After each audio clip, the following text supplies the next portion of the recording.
that actually people from the left, even Hollywood, were kind of sick of it. We kind of like this guy. Yeah. Because he was, I like to say that he was Trump without the theatrics. Because you got to understand, you did a Twitter live the other day, and someone by the name of Good Lawgic jumped in. He was the speaker, and he said that he's hoping that Trump takes a more positive approach in his campaign this year. More positive, a little bit more relaxed in his visceral towards the media and everybody, ferociousness towards everyone, right? Yeah. And I agree wholeheartedly. I think very similar to what I call Tate 2.0. He was so boisterous to a point with certain beliefs, with certain things that were meant to fire up a crowd to get them to kind of join and believe in him, that it got him in trouble to an extent that it shadowed all of the really positive stuff that he had to say to the young men of this world about working out, eating the right things, focusing on religion or whatever it was at the time. And I think, in a lot of ways, Trump really needs to look at the fact that he has a base that is locked in. 100%. He doesn't have to do the reporter thing anymore. He doesn't have to call people fat. He doesn't have to do that. In fact, I believe that's some of the stuff that works against him as he continues to try to garner the moderate right.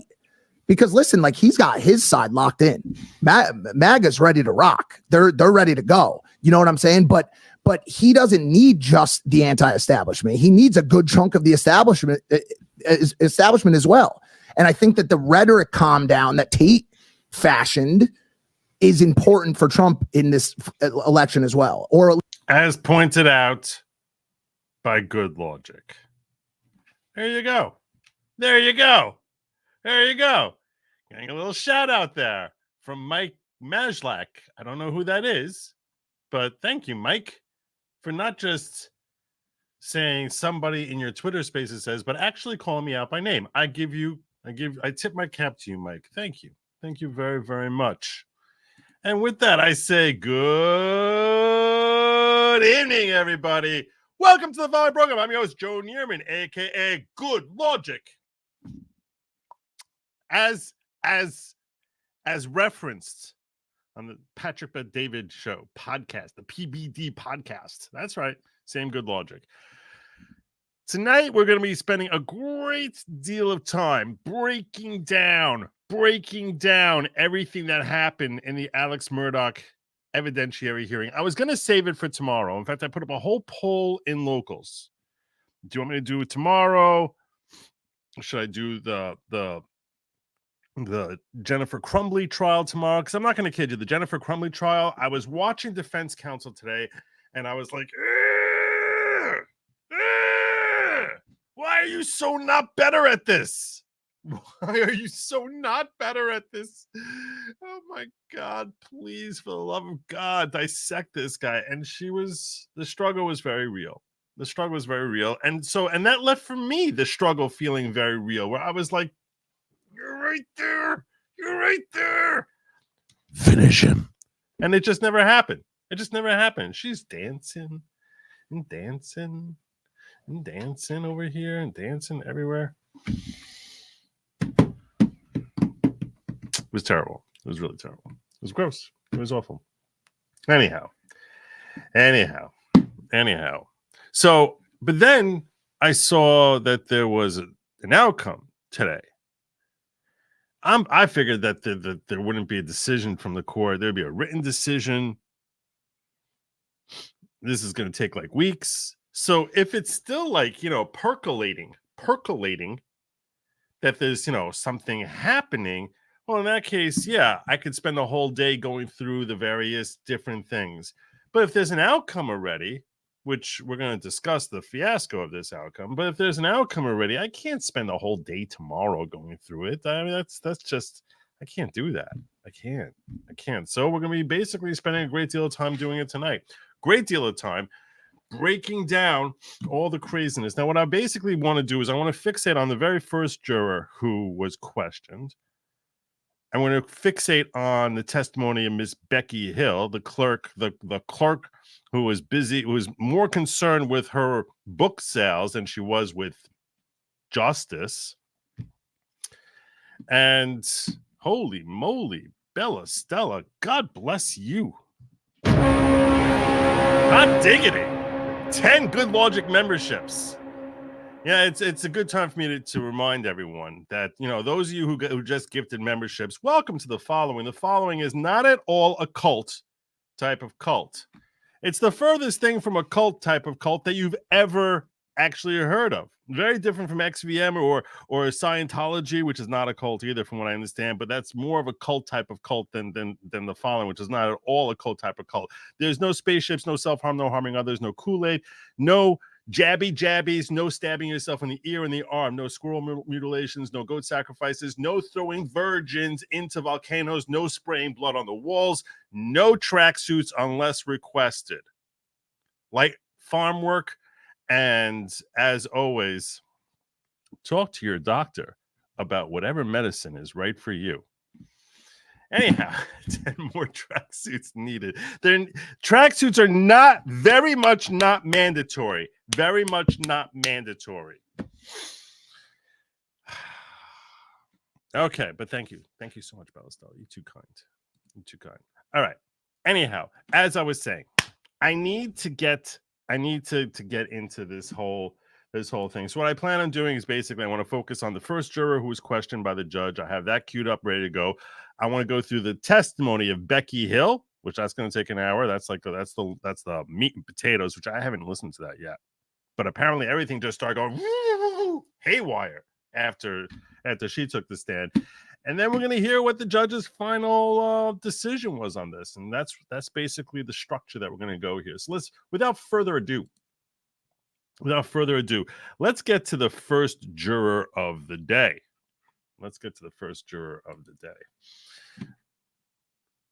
It's not easy finding this stuff, but I did my best. I did pretty well. Pretty good. Let's go. I'm going to warn you, if you haven't heard this judge yet, I don't know. They keep calling this judge ma'am, Judge Toll.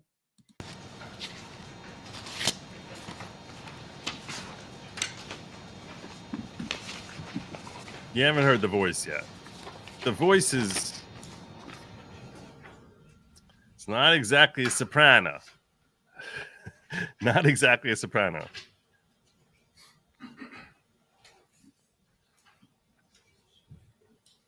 Just so you know, Mr. Harpootman, I'll have to go to my screen to do this other, but the third question will read, did you hear Ms. Becky Hill make any comment about this case before the verdict? Yes, Your Honor. Okay, that's what I'll ask. All right.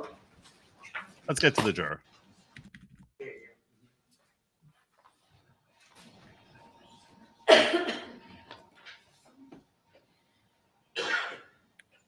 This is juror Z. That's how they identify it.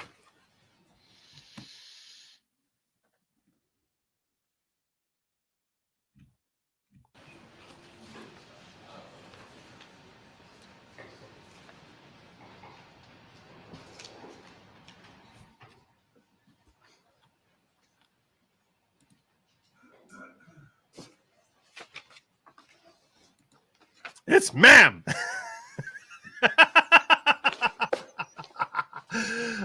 Well done, John.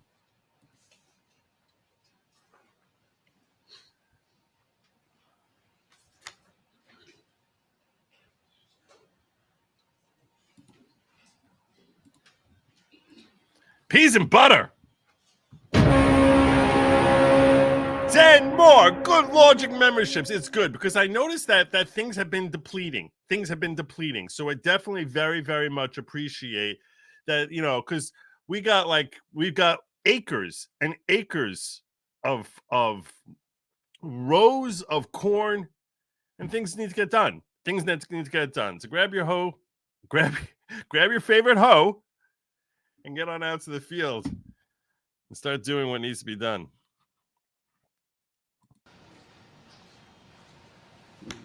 Essentially the way It's Thank you. I played that at the very opening of the show. I started the show with that reference, and I appreciate you calling that to my attention. Thank you kindly, because you were the one who called my attention to it. Otherwise, I wouldn't have known pre-show. But this was a way of Catherine sharing that with the rest of the crowd, because Catherine told me this before the show started. Like, she was the first one in the chat saying, "You were on PBD," and I was like, "Really?" And that's how I found it. Same thing, except without. Yeah.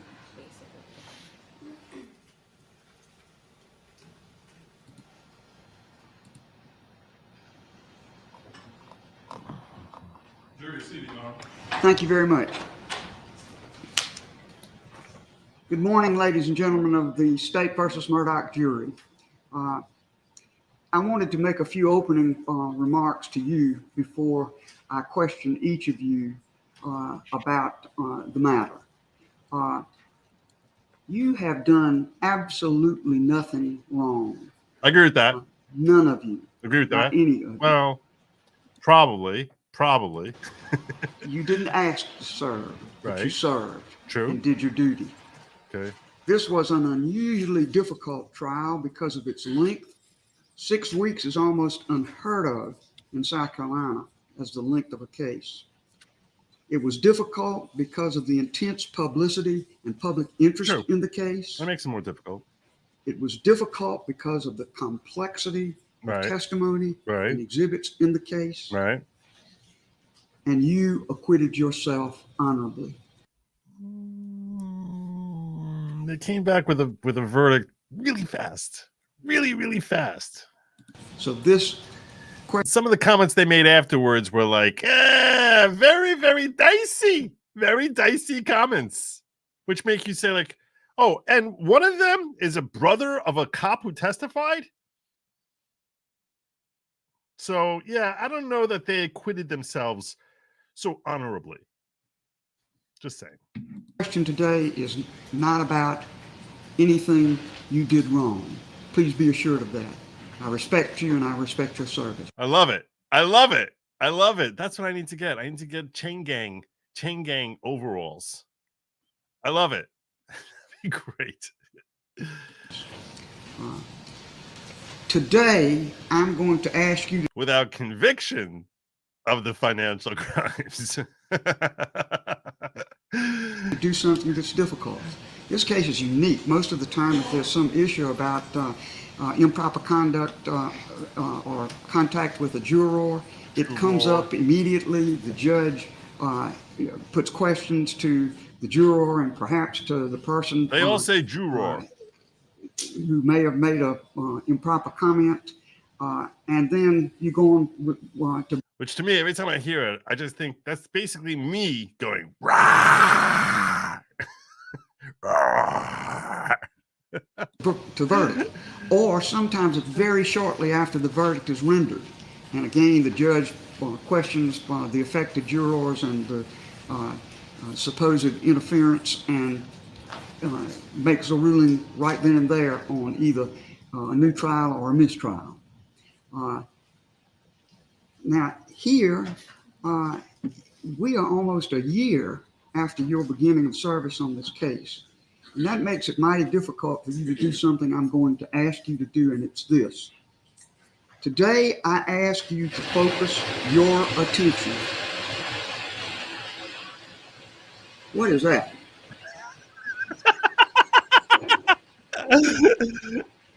Mr. Bailiff, what is that noise? What the hell is going on here? Is that the sound system doing I that? believe it's the port sound system. This is the funkiest sound system in the world, so you just have to keep up with it. I've had trouble in every case I've ever tried with. Wasn't really funny. But when a judge says something that's remotely funny, everyone laughs. It's sort of like when Stalin makes a joke.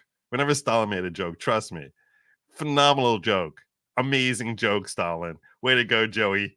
Way to go, Joey. That was hilarious. You're the best, Joey. The sound system. So, jurors, if something happens and the sound system goes haywire, we'll stop for a minute until it stops.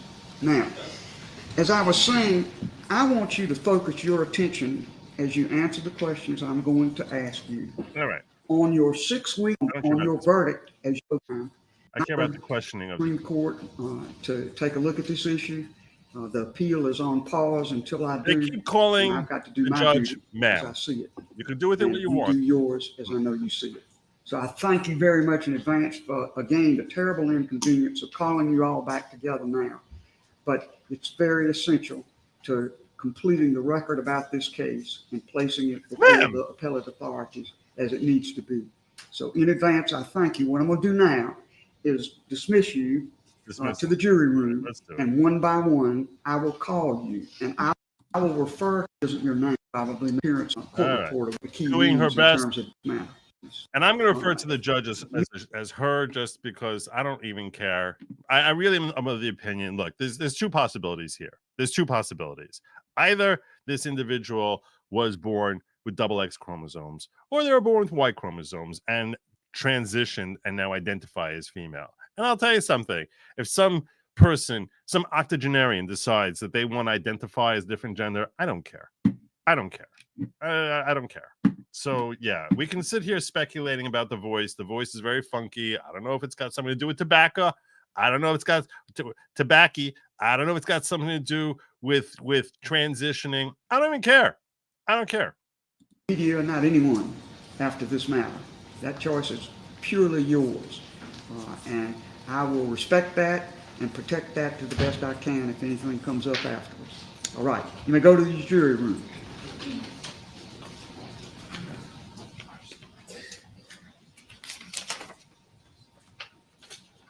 Eventually, this one identifies as a judge. Indeed. Indeed. And that's what they say when people get older. They lose their hormones that affect their voice. I guess can sound more androgynous. So I don't care. All right, Mr. Bailiff, bring me Juror Z. Juror Z, come on down. One of the individuals sitting in the jury box called this the next jury liar publicly. I'd ask that that be Mr. Bland and his I don't like Darren Bland. Partner, cohort, not sit behind her or near her while she's testifying. I object. Well, just a minute. Your Honor, I object to him speaking. One moment. We're not going to have a big colloquy about this. Keep your seat for a moment, Mr. Harcourt. Yes, Your Honor. Mr. Bland, you do the same. Mr. Bender, is there a seat over next to you? There is. Mr. Bland, will you go over and sit next to Mr. Bender, please? Thank you. Thank you, Your Honor. For the record, I have some people in the jury box. Two of them are SLED agents. One of them is the media consultant, and one of them is attorney for several of the jurors, Mr. Bland. It's a good job and that's by the being judge done at moving my Bland. There's direction. no reason not to. Hey, Justice, told you have Scott Mongillo, Blaine Richter, also in the jury box. Very good. Yes, sir. That's fine. All right. Bring me Juror Z.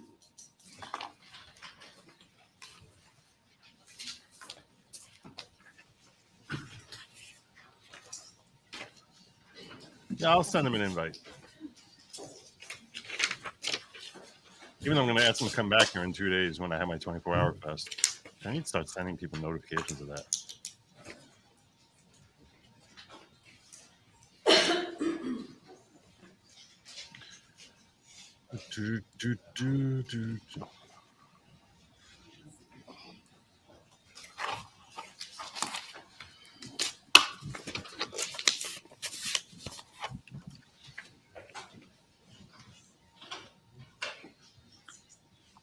Juror Z, you may take the witness box after you are sworn. Step over here to the clerk and she will administer the oath. Do you swear or affirm that the testimony you're about to give in this case to be the truth, the whole truth, and nothing but the truth, so help you God? I do. Thank you. Please receive all of these things.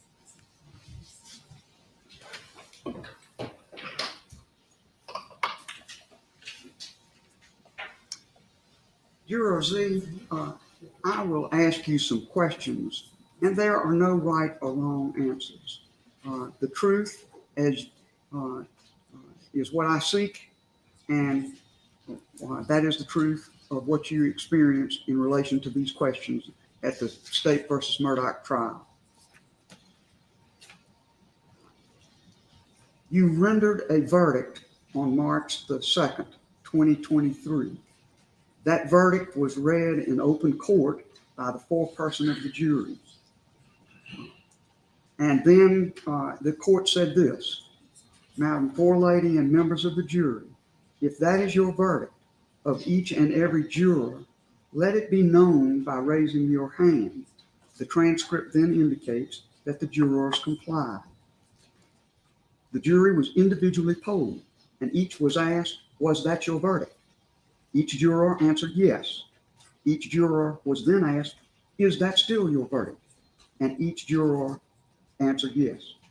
Was that an accurate statement about your verdict at that time? Yes. Yes, ma'am. Right? Was your verdict based entirely on the testimony, evidence, and law presented to you in this case? Yes, ma'am. Did you hear Ms. Becky Hill make any comment about this case before your verdict? Yes, ma'am. If yes, what did Ms. Hill say? To watch his actions. To watch his actions. What else? To watch him closely. To watch him closely. Anything else you remember?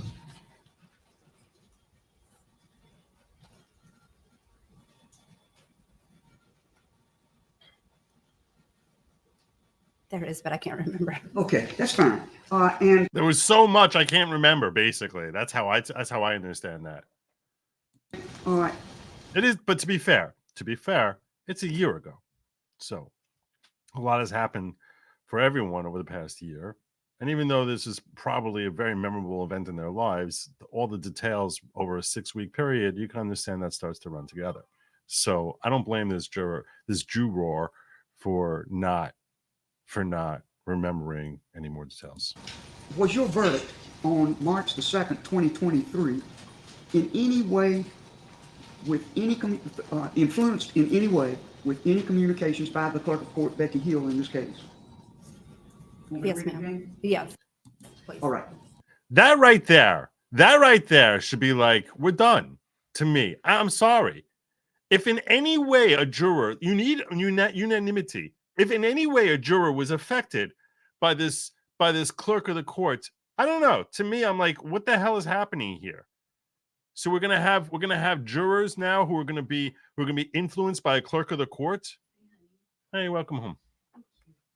Was your verdict influenced in any way by the communications of the clerk of court in this case? Yes, ma'am. Like to me, this is really this is very serious stuff. You're talking about a person's life. And look, I want to be clear here. I streamed this trial. Okay, I streamed it. There's almost no question at all. In fact, I'm going to even go further than that. I'm going to say there is no question. This guy is slime. Okay, and I'm only using the word slime because my 9-year-old is right next to me here. Okay, so that's the nicest word that I can use. That's the most appropriate word I can use in this context. This person is human slime. Alex Murdoch is human slime. But if we're going to actually try and implement justice, we need to know that you have unanimity from the 12 jurors here that he actually murdered his son. He actually murdered his wife. That's how you have justice. Should he go away for the rest of his life for the financial crimes that he engaged in? Yes. I mean, when I say slime, he wasn't just a thief. He stole from people who were like who were his clients, and not just his clients, but his clients who seemed very deeply learning disabled. Okay? So, I mean, very, very deeply learning disabled. And during the trials, I think I described him as like Forrest Gump and his slightly less bright brother. Okay? That's essentially who he was stealing from. I mean, just ugly human being, terrible human being. But the idea behind a criminal justice system is that we care about justice. And when you have a lack of unanimity, that you have someone who's pressured by the clerk of the court who's interested in selling books by getting convictions and tainting the jury, I'm sorry, that's not justice. To me, this is very, very bothersome. But they're going to go further with this juror. And how was it influenced?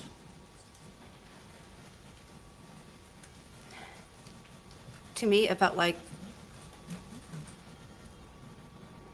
she made it seem like he was already guilty. All right. And But here's the thing. A jury said he did because she just said, because the clerk convinced me of that. That's why the jury said. And I'll tell you something. I recall that there was certain evidence there which was actually pretty exonerating. For example, there was a phone from his wife, which was half a mile away from him at the time that it got ditched.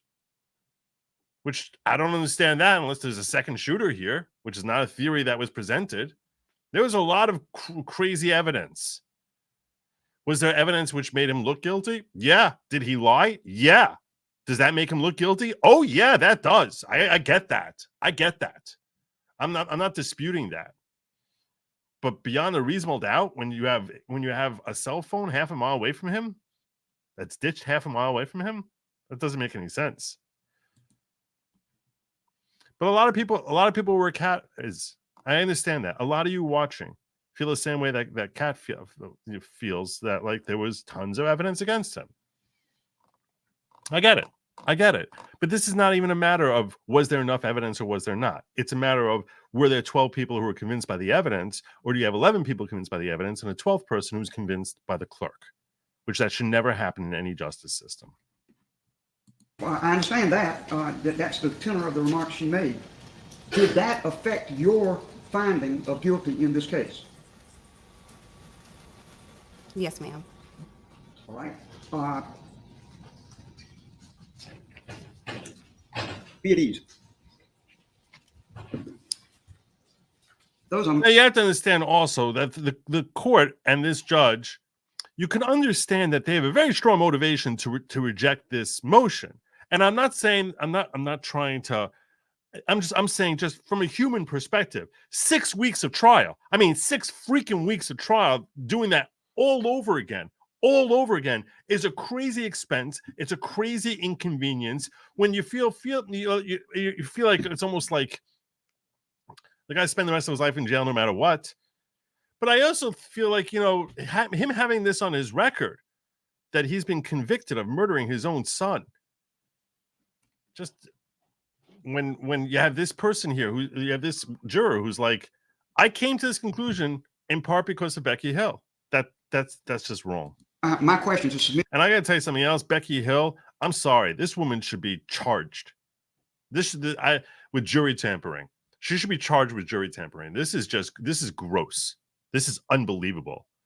There should be criminal charges filed against Becky Hill, in my opinion, just for this testimony right here. To the juror, are there any reactions, further questions, and so forth? If there are, and you would like to voice them, I can ask the juror to retire to the jury room. Just tell me whether I need to do that. All right, sir?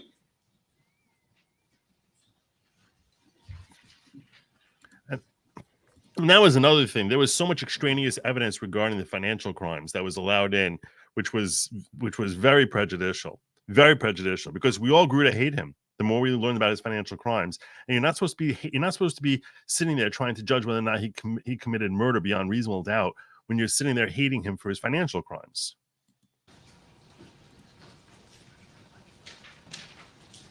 Your Honor, can we ask the juror we need to put some things on the record. All right. Take the juror to the jury room, please.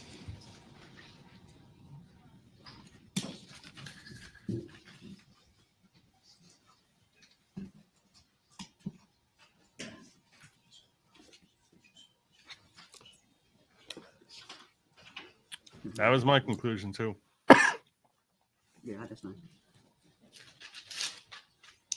Mr. Waters. Yes, ma'am. Your Honor, in the affidavit that was given by this particular juror, paragraph 10 said, I had questions about Mr. Murdoch's guilt, but I voted guilty because I felt pressured by the other jurors. We would request an inquiry as to that, which is how, when this motion was filed, she expressed the basis. Okay. I'll tell you right now, Harpootlian is about to make a terrible mistake, and he made very few mistakes in the trial, but I think what he does here is a mistake. What he's about to do. So we're going to slow this down here because this is a key moment coming up. And now, what the issue that they're addressing is, if a juror is pressured by other jurors into reaching a guilty verdict in the state of South Carolina, that is not a basis to overturn the conviction. You can call that right, you can call it wrong, but that's the law. So once we recognize that that's the law, and that's what Waters is trying to press on, that, hey, let's just not lose sight of the fact that the law in South Carolina is that if she was pressured by her co-jurors into pleading guilty, even though she doesn't really think he's guilty, that's not a basis to overturn conviction. For her verdict, which obviously this answer is a little different now. So we would request a brief inquiry from the court as to that specific issue. All right. Thank you, Your Honor. Mr. Harpootlian? Your Honor, as to two things. The first thing is, he is correct. She gave an affidavit. We would ask Your Honor to let her read her affidavit to refresh her memory of, she said other things. They're very detailed in here. Now, what's interesting is he does say to refresh her memory. He says that right out of the gate. We are asking for her to read it to refresh. There's a difference between reading to refresh and reading it to have it entered as evidence. And the judge basically takes this as you just entered this into evidence, which is it's a little strange. We'd ask you to, and let me hand up to the court a copy of her affidavit, and ask you to have her read it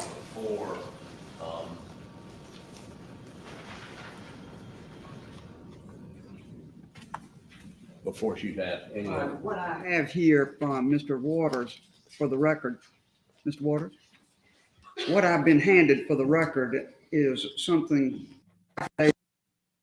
now referred to as Z. It was taken August the 14th, 2023. It was sworn before Holly Miller, paralegal for Mr. Harpootlian, and he would like for me to give that to the juror and ask her to read it and then ask her about it. I'm inclined to do that, but I want to hear from you first. Your Honor, again, if they want to refresh the recollection, that's fine with the state. Everyone's talking refresh recollection. No objection to that. Very good. It will be done. Your Honor, also we would ask that you not ask the question that that Mr. Waters asked you to ask, because it violates Rule 606B, which provides, upon an inquiry into the validity of a verdict or indictment, a juror may not testify to the effect of anything upon that or any other juror's mind or emotions. What was the question he asked? If you look at that affidavit, It's paragraph 10, Your Honor. paragraph 10, It's in the very affidavit. she said she was influenced by other jurors. Yeah, Okay. I'm gonna ask her about that. I'm gonna give her the affidavit and then I'm gonna question her about it. And we would, for the record, indicate that we object to that under 606B. Your Honor, from our perspective, she's put an And issue. you're the one that asked me to have her look at this affidavit, but you telling me I can't question about it? I deny that objection. Your Honor, if it's something that's inadmissible, you should not ask her about it. and that's Well, you want me inadmissible. to admit it and have her, He never said have her admit it. He never said that. He specifically said when he said it, he brought it up refresh recollection. examine No, I on want you to have her read it to refresh her it. memory. We're quibbling, Mr. Harpootlian, we're quibbling about things that I'm not gonna take time to quibble about. My ruling is pursuant to your request, I am going to allow the juror to examine her affidavit, and then I'm going to question her about it. Okay. That's my ruling. Your objection is overruled. For the record, I just want to note, Nice. Your Honor, just for the You record, noted Over 606. I hear you noted. Hey, Pam. and in no way waiving anything or opening any door by asking you to let her examine. That's for a higher court than me to decide. Well, I understand that, and that's why I want to make sure when they read this transcript, there's no confusion. I'm not asking you to put that into evidence. I'm asking you to Well, let I the don't see jury. how in the And he world does I can this- question the juror about something and not put it into evidence. You can't have your cake and eat it too, Mr. Harpootlian. You could have been very satisfied with the answers that were already given. But you have chosen to ask about Withdraw the this. request. It's crazy. That's kind of crazy. I don't understand this ruling here. He did specifically say refresh recollection. Denied. Your Honor, all the time we ask witnesses to examine a prior statement. Mr. Harpootlian, I made my ruling. It was a mistake to have, there was no benefit. Every answer that she gave before she was sent out was great for Murdoch. So why do you need to have her read this thing? Why does she need to have her recollection refreshed when the way her recollection seems to be today, coming in here without the refreshing, seems pretty good. Seems pretty solid. Please take your seat. All right, bring me juror Z. Get me another copy. It's in here. Yeah. It's in here. He's very much regretting right now, just bringing it up. Now, I sort of feel like he got the short end of the stick there. I don't think that I don't agree with what the judge is saying here. You brought it in, so now you waived it when he specifically said when he brought it in to refresh a recollection, and that's different than having it admitted as evidence. However, it's never surprising when you have a judge that just sort of goes a little rogue on you, which is what happened to him here. She went rogue on him. She's like, oh, okay, you wanted it in? Okay, now I'm considering it evidence because you waived that when you just asked to have it in. You don't always get it put in exactly the way you want. So there was the risk of this happening, which was not a likely thing to happen, by the way, that she would turn this into evidence from being refreshing of her of the witness recollection to turning it into evidence. That's not a common thing. What the judge did there was uncommon, very uncommon, but it's always a risk. And seeing as how the witness was just fine the way they were, you could have waited until they screwed up. That would have been the best way to handle it. Wait until they say something that contradicts what they say and that you think is really important. And then you say, hey, perhaps we can refresh the witness's recollection by bringing up this affidavit that she signed, rather than preemptively bringing it up now. It was a bad mistake by Harpootlian. It was. But still, let's not lose sight of the fact that the judge went a little rogue here, because he specifically said to refresh her recollection the moment he brought it up. Everyone seems to love this judge. I don't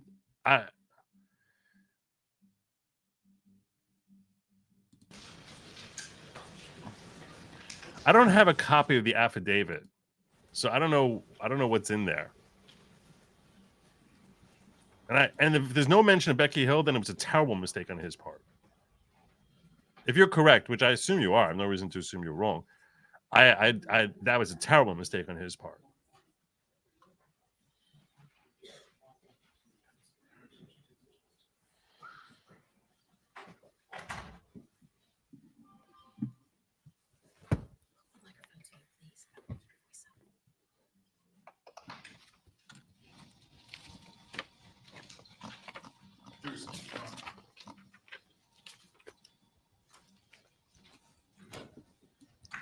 Hey, you 300 people Now, over in you gave an Rumble. affidavit, Just hit the thumbs up while you're here, okay? A Thanks. representative of Thumbs Mr. up. Harpootlian Right. on August the 14th, 2023. And I have this in my hand at the present time. And I'm going to hand it to you. I'm going to ask that you read it. Tell me when you completed reading it. And then I'm going to ask you some questions. You're going to see 4 little boxes on this affidavit. They are your name and the names of 2 of the jurors. I will strike that out before it appears in the record, just so you understand.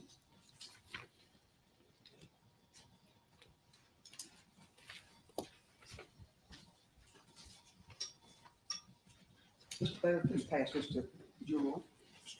Take a moment to read this. When you yes, ma'am.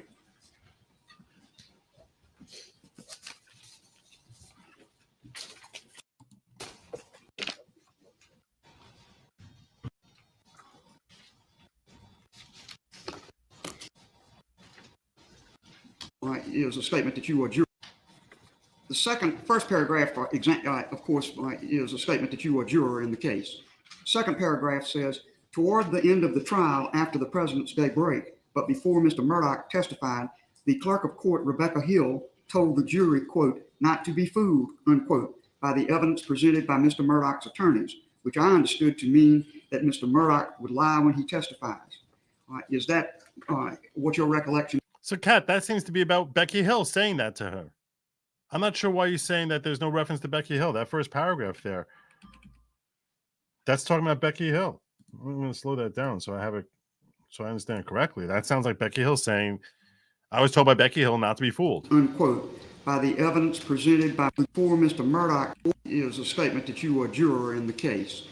Second paragraph says, toward the end of the trial after the President's Day break, but before Mr. Murdoch testified, the clerk of court, Rebecca Hill, told the jury, quote, not to be fooled, unquote, by the evidence presented by Mr. Murdoch's attorneys. There you go. Flat out calls Becky Hill out for telling her not to be fooled. That's exactly what we're just talking about. Which I understood to mean that Mr. Murdoch would lie when he testifies. Pinning Is Becky that Hill. What your recollection Paragraph 2. is of that statement? Yes, ma'am. Is there anything in the statement that on reflection you think is not correct? No, ma'am. All right. Number 3, she also instructed the jury to, quote, watch him closely, quote, immediately before he testified, including, quote, look at his actions, quote, and, quote, look at his movements, quote, which I understood to mean he was guilty. Is that an accurate recitation of your view of the matter? Yes, ma'am. Number 4, paragraph 4. Immediately after he testified, the foreperson said why he says that. Mr. Murdoch was crying on cue. Is that an accurate statement of what you saw and heard? Yes, ma'am. This is pretty 5, bad. the foreperson criticized the former foreperson for handing Mr. Murdoch a box of tissues when he was crying on the stand while testifying about his murdered son. She told the jury, we cannot interact with Mr. Murdoch because that's what the defense wants us to do. Do you still stand by that recitation of that conversation? Yes, ma'am. All right. Number 6, the jury frequently discussed the case during breaks before deliberation. What? That is never supposed to happen. I don't want to hear anyone ever say the jury acquitted themselves admirably. If a juror is saying we frequently talked about the case when we were not allowed to talk about it. Is that correct? Yes, ma'am. All right. What the hell is happening here? They're not supposed to be doing that. Number 7, toward the end of the trial, Ms. Hill came into the jury room a lot. Is that your recollection? Yes, ma'am. Ms. Hill and the foreperson had private conversations on multiple occasions. The foreperson would tell the bailiff that she needed to speak with Ms. Hill. Ms. Hill would arrive, and then she and the foreperson would go to another room for a private conversation. The conversations typically lasted 5 to 10 minutes. The foreperson never said anything about the content of the conversation. For example, she never communicated logistical information after these conversations. This happened 2 or more times, more frequently towards the end of the trial. Is that still your recollection of the interaction? Yes, ma'am. 9, when we began deliberations, Ms. Hill told us this shouldn't take us long, quote. And if we deliberated past 11 p.m., we would be taken directly to a hotel. As a way of pressuring them. We had driven from our homes that morning and were not prepared to stay overnight. Additionally, smokers on the jury asked to be allowed to take smoke breaks, but they were told they could not smoke until after the deliberations were complete. Wow. Yeah, we're gonna throw you into a Nick fit until you reach a verdict. Wow. Did you hear that? Yes, ma'am. Including the business about the smokers? Yes, ma'am. All right. We're gonna torture you. No food or water for you till you get a verdict. We got cots out in the cell. We're gonna throw you in a cell. 10, I had questions about Mr. Murdoch's guilt, but voted guilty because I felt pressured by the other jurors. Is that an accurate statement about your verdict? Yes, ma'am. All right. I don't. Okay. That means individually, in the wake of 9 paragraphs that are attacking Becky Hill. So the 10th one saying because I felt pressured, so that means that's it, and that the other one wasn't a significant. The other 9 are not a significant factor. I have a hard time with that. After the verdict and immediately before sentence. You have to look at it in context, Kat. In context, it's like there's 9 paragraphs about everything Becky Hill did that was so terrible, and the 10th one saying, yeah, that ultimately I caved because of the jurors. But all the jurors, according to her, were being pressured. Ms. Hill pressured the jury to speak as a group to reporters from a television show. Is that an accurate statement of what she said? Yes, ma'am. And did some jurors decline to do that? Yes, ma'am.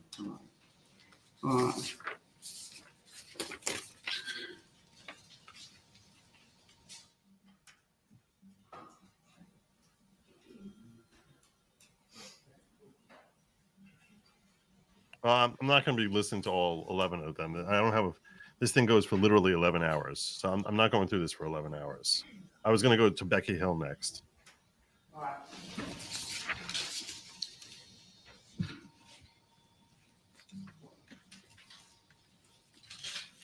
As it is, this thing's going to take me 3 hours. Yeah, where's my question? Anything more? Anything more?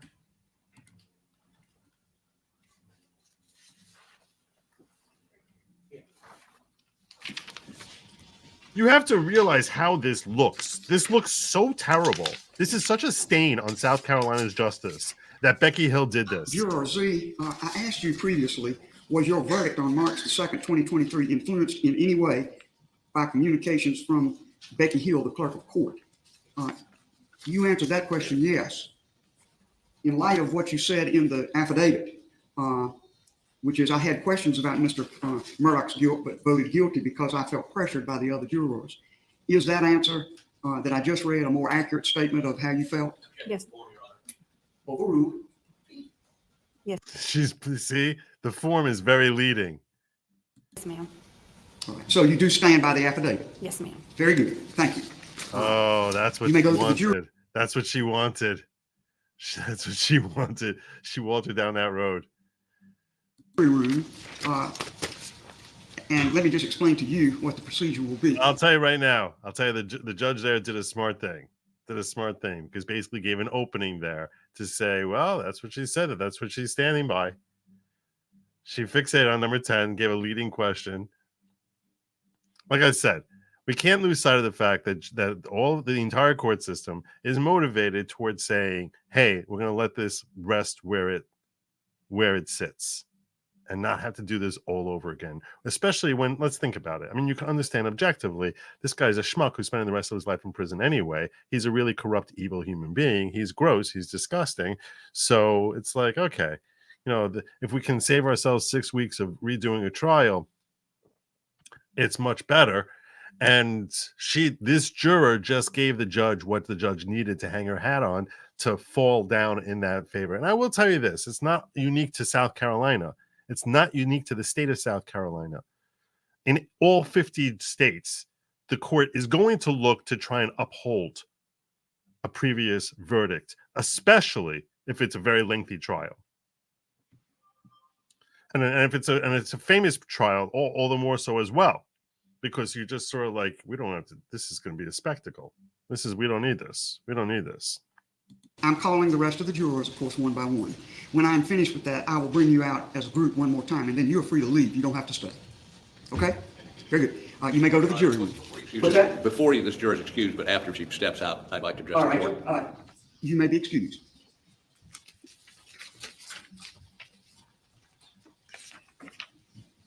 I want to hear what he says about.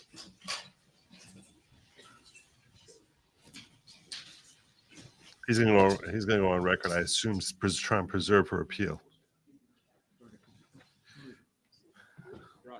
Just very quickly, I do have a redacted copy. I can hand it to the court if you want to make that use of the court's exhibit, please. That was a disaster by Harpootlian, getting that affidavit in. A disaster. That was a disaster. It's terrible. That's good. What I'm going to try to do is redact as I did in the as you did in the document that you sent me, the identifying thing redacted now. He has an extra copy of the document. Oh, good. That's great. That would be wonderful. Show it to Mr. Harpootlian. Very good. Thank you. That's the one I will give to the court reporter, but I think you can see that I asked off of it. This is a court's exhibit. 3. Court's exhibit 3. And Robert, just to be clear, that does still have the juror numbers in it. It does not have the letters. What I'd ask you to do, Elizabeth, is take off the juror numbers, just strike them through, and then where it says affidavit of juror, you give the number, just strike that out, and you can put in pen Z. Thank you. Yes, sir. Mr. Harper. Your Honor, we objected to the questioning because this juror gave 2 statements under oath, one in an affidavit and one here to you today. The one here today was Becky Hill influenced her verdict. Yes. The one she gave in an affidavit 6 months ago was based on jurors. It could be both. Your Honor, it picked out the one in the affidavit from 6 months ago and said, is that a more accurate statement? That presupposes and suggests to her what she should say. And Yep. we believe that this juror's testimony, and Your Honor, I'm afraid what you're going to say is, well, she said the affidavit was more accurate than what she testified under oath here today. There you go. And he called it. That's exactly where she was going. Everyone who's a lawyer understood what the judge was doing here. Anyone who's a litigator understood that's why she did this. That's why you frame it that way. She's going to deny this application for sure. And therefore, I'm not going to consider her testimony. And I think that's where we're heading here. I'd ask you to See, he's a smart attorney. He knows where this is going. bring her back in, explain to her there's nothing wrong with it both being true. I decline to do that. And Yeah, of course they're going to decline. You got the answer you wanted. Oh, I decline to do that. I'm not doing that. She just gave me gold. overrule the objection. All right. That's what they're going to appeal on. That issue right there that he just raised right now, that's what they're going to appeal on. That's exactly what they're going to appeal on. Whether they'll win on that appeal, I don't know. There's broad discretion that's given to the judge of the hearing. Very broad discretion. So they're going to have to get reversible error. The appellate courts agree that was reversible error. Have a new evidentiary hearing where we bring this juror back in here and ask her that one question. Was it both, or was it only the jury pressuring you? That's if they win on an appeal. But that is precisely the issue that they're going to be appealing. That right there, because that's the death blow. That's the death blow, as we're going to see later. But this is how you understand. Look, I know a lot of people hate Harpootlian because they hate Murdoch and you hate the lawyer by association, and I get it. It's a natural, visceral reaction you have. It's like, I hate this guy and this attorney who's standing up for them. I'm naturally going to despise them as well. So I don't blame any of you who feel that way, right? I mean, and we see the other side also. People who are angry at the state, like, you know, they hate the attorneys for the state. I get it. I understand that. I understand that we sort of feel like this is my team and they're against the other team. The other team is all pure evil and my team is pure good. That's what that's how human nature is. My point is, love him or hate him, you need to understand that he's reflecting his insight of understanding how litigation works and how this whole thing is going to play out, because he basically predicts what's going to happen 9 hours from now. And that's because that's exactly what the judge is going to do 9 hours later. Because he understands how this whole thing works. So, and that's a reflection of an attorney who knows what the hell he's doing. He knew exactly what was going to happen. Now, most seasoned attorneys would. I'm not saying this makes him particularly special, but it's a reflection of the fact that he happens to be a good attorney.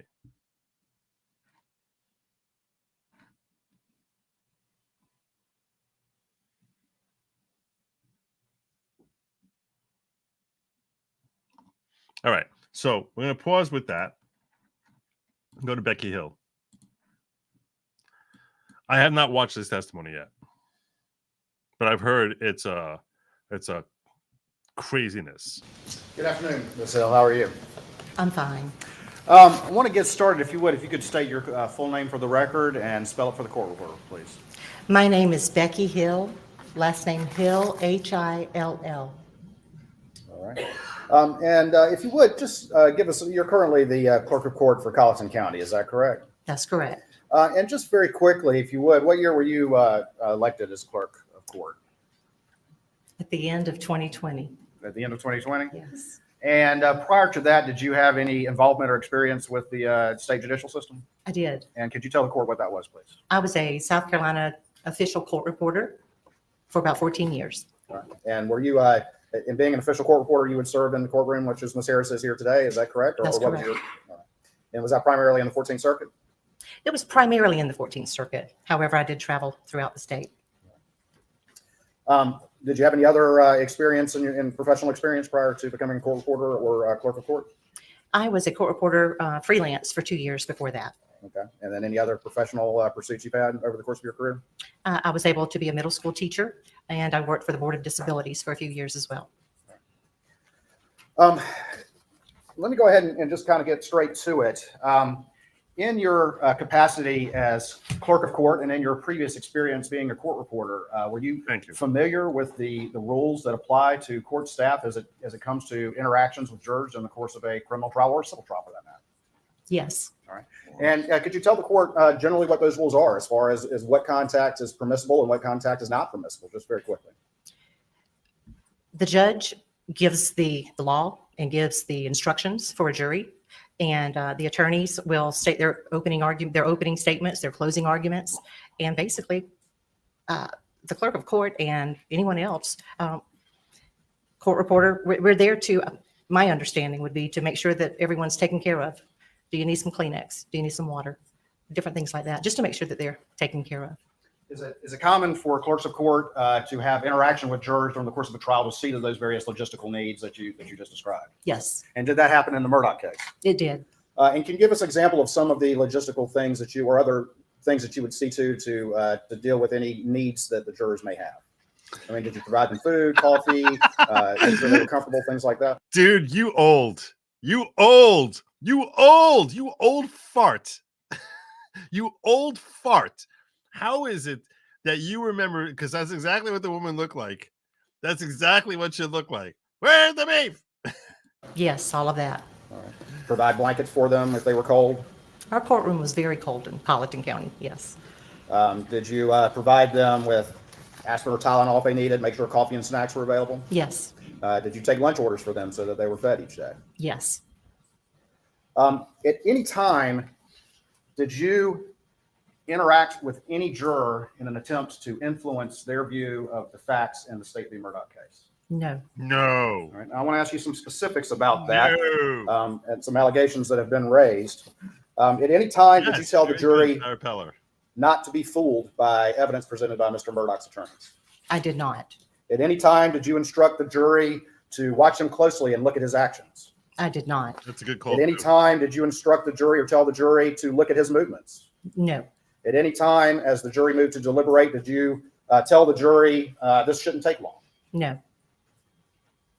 At any time, did you tell the jury that the defense case, watch out for the defense case, they're going to try to throw you off, or anything along those lines that was meant to influence the jurors against Mr. Murdoch? No.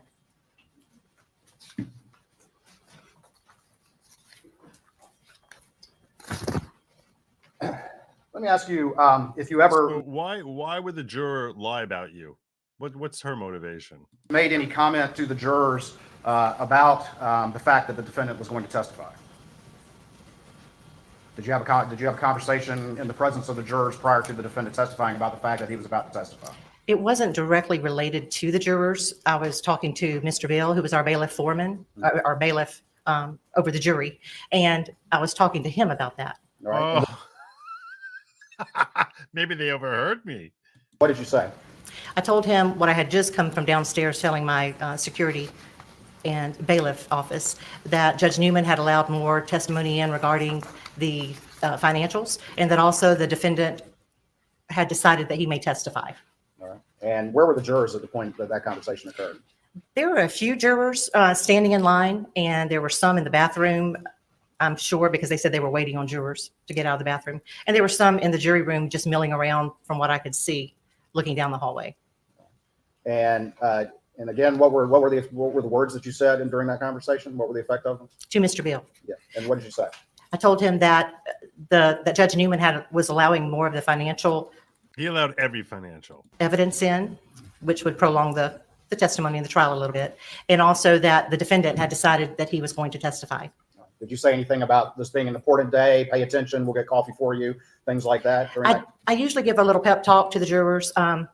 It's sometimes hard sitting a long time, but my usual, and I do remember saying, pay attention. It's a big day today. Whatever you need, let Mr. Bill know, or one of the other bailiffs, and Pay attention. Why are you doing that? Who the hell are you? they'll be glad to get it for you. Did your comments, or were your comments in any way phrased in favor of one side or against another side, or were they more of a neutral comment about paying attention? No, it was not for one side or the other.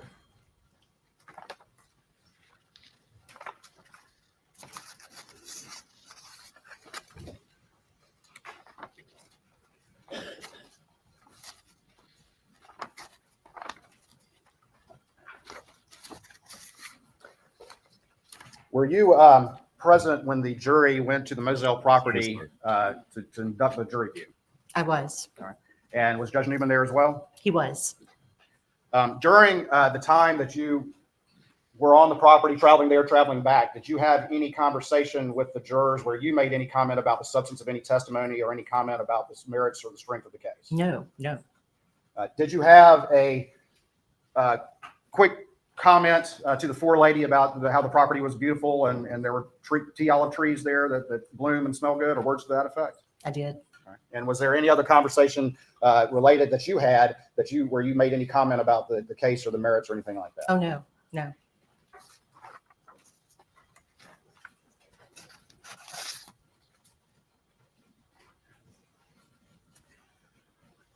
During the course of this trial, did you have a bailiff employee whose primary job it was to see to the jury and their security and keep them separate from everyone else that was involved in this trial? I did. And who was that? Mr. Bill Polk.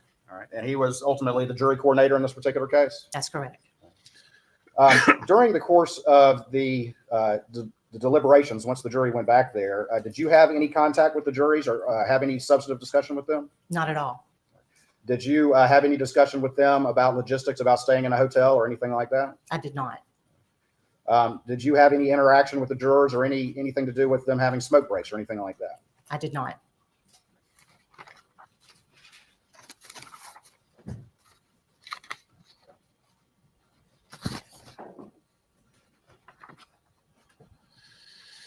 Deny. During the course of the trial, did you have any discussion or interaction with the jurors about them giving any interviews to the media or making themselves available to the media? I'm asking during the course of the trial itself. No, not during the course of the trial. After the verdict had been reached and the case was in sentencing, did you have any conversation with any jurors at that time after they had already entered their verdict and been individually polled? Yes, after the sentencing. All right. And tell the court what that interaction was at that time. There were several news outlets that wanted to interview the jury as a whole and really wanted to get them up to New York. And so I was trying to get a hold of all the jurors to talk about that. That was something we had not prepared for.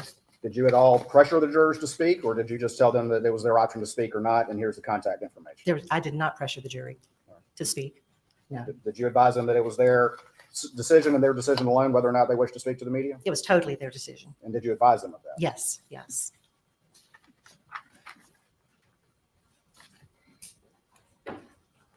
I'm going to ask it again, but I just want to be sure. At any time, did you make any comment to any juror or in the presence of any juror in which you at all tried to influence them in favor of one side or against another? No. I did not. Did you understand, being a longtime court employee and clerk of court, that is outside the boundaries of what is appropriate interactions with the jurors during the course of the trial? Absolutely. And at any time did you violate that rule that you understood? I did not.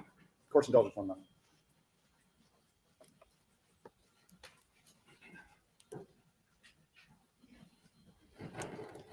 I remember that manlet from the trial.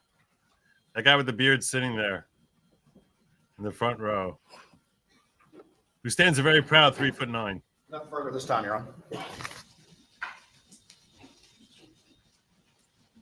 I was sure he was a hobbit. on cross-examination.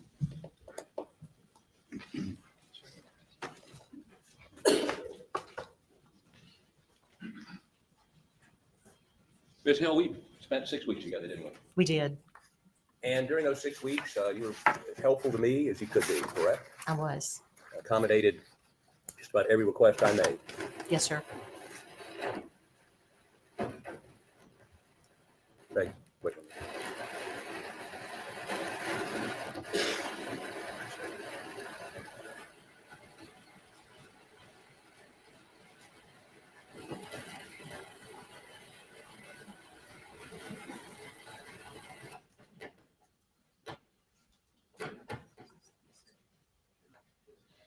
That's white noise that they play so that the jury can't hear them when they talk to the bench. Where were we? Oh, yeah, we're old friends. Heard. That was the microphone that was supposed to.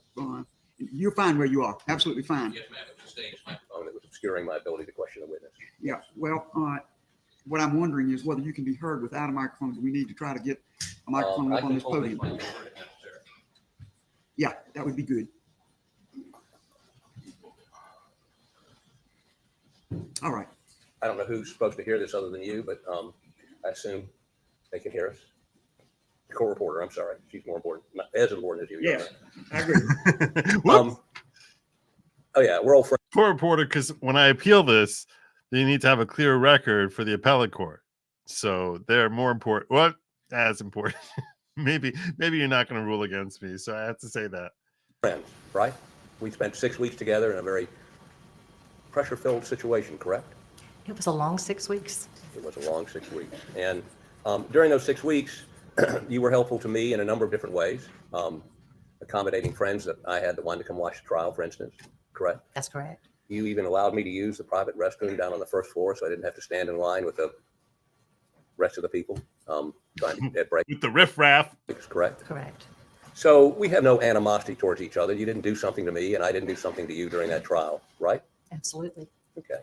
Because I'm about to decimate you. So let's not mistake this as it's because I have animus toward you. It's because I think you're a lying witch. Now, given that, I'm going to ask you some questions today that may indicate to you that I have some antagonism towards you. Let me disabuse you of that. I'm here doing a job representing my client, and you've been around the court system for decades, correct? Yes, sir. So you understand what we're doing here today. Yes.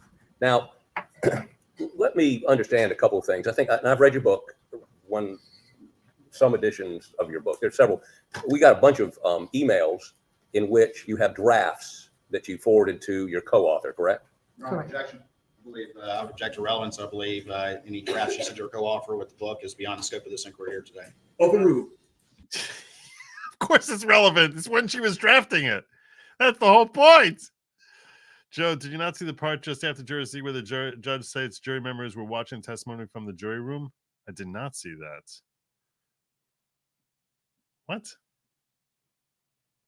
Really? That's crazy. All right, let's check it out. You may proceed. Thank you, Your Honor. And in those drafts, you say certain things about the trial, about the process, which you later did not include in the final version. It's called editing. Is that correct? I would agree with that. Okay.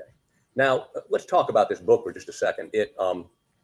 When did you first decide you were going to write a book? I think a thought was there, a very fleeting thought before the trial. Did you take any steps before the trial or at the initiation of the trial to begin writing this book or working with somebody on this book? Oh, no, sir. When did you and your co-author get together? It was several weeks after the trial. Okay. Did you talk to anybody about the fact you were going to write a book before the trial? There were several anchors and several journalists that I did speak with about the possibility of writing a book. But not really any plans. Oh, I'm so disorganized. I apologize. Did you seek assistance in this trial from other clerks of court? Yes, sir. I wonder if he does the whole country bumpkin thing as part of trying to establish charm and charisma and sort of likability factor, or whether he's actually like, oh, I'm so disorganized. Like, it just seems like such a well-crafted thing where he does, I'm so disorganized.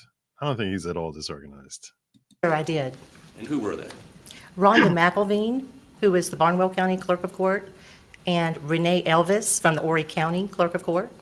I said, And, boy. Were they I there said, with boy. you the entire 6 weeks? No, I mean, how long were they there? How often were they there? Rhonda McElveen was there as often as she could be, probably several times a week. Renee Elvis helped me during the jury selection.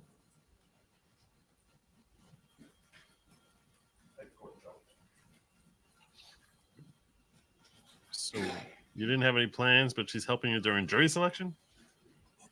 And did she begin, that is, Ms. McElveen, did she begin working with you prior to jury selection? Can you repeat that question? We began jury selection, I think, on January 23rd, correct? Correct. Was she working with you or consulting with you prior to the 23rd? No, sir. Did you have any conversation with her about the trial? Not until she got to the trial on what, I can't remember the exact day she came. Okay. Now, is she a friend of yours? She was a friend, yes. Was? Well, she is a friend, Okay. yes. But she's done nothing to make you any less a friend. No, sir. Now, did you tell her about the time of the trial that you were going to write a book? That you had thought about and were going to write a book? I can't remember exactly. I think we did have a conversation about a book possibly in the future. And did you tell her you're going to write a book because you thought it would make a lot of money? Oh, no, sir.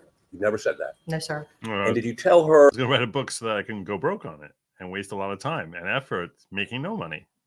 that you were going to write a book to make a bunch of money so you could buy a lake lot and build a house on it?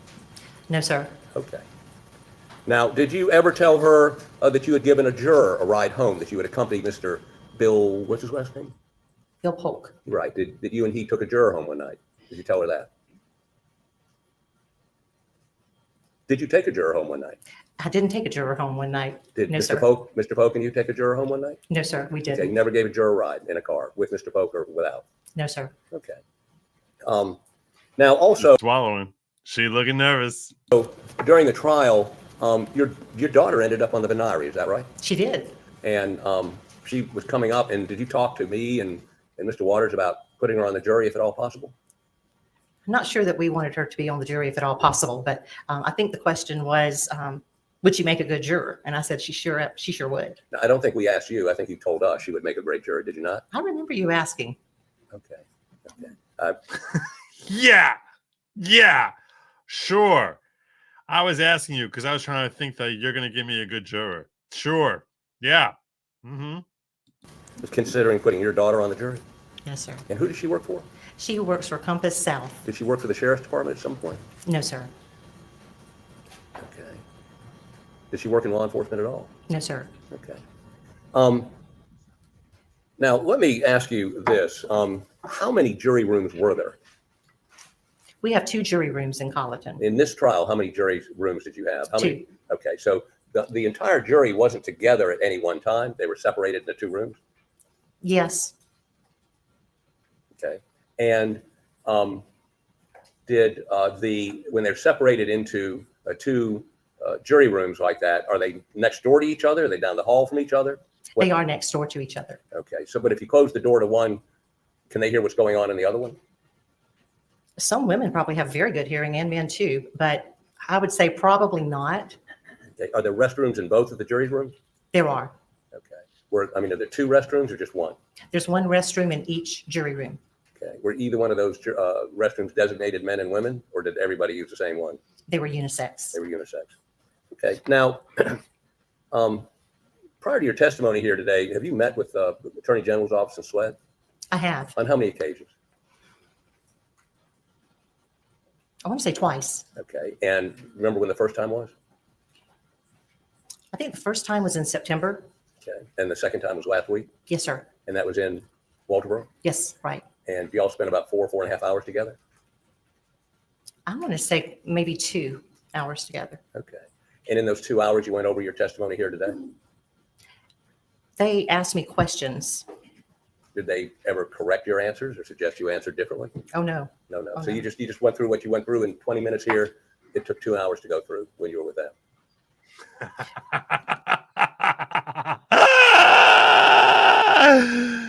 Oh no! Oh no!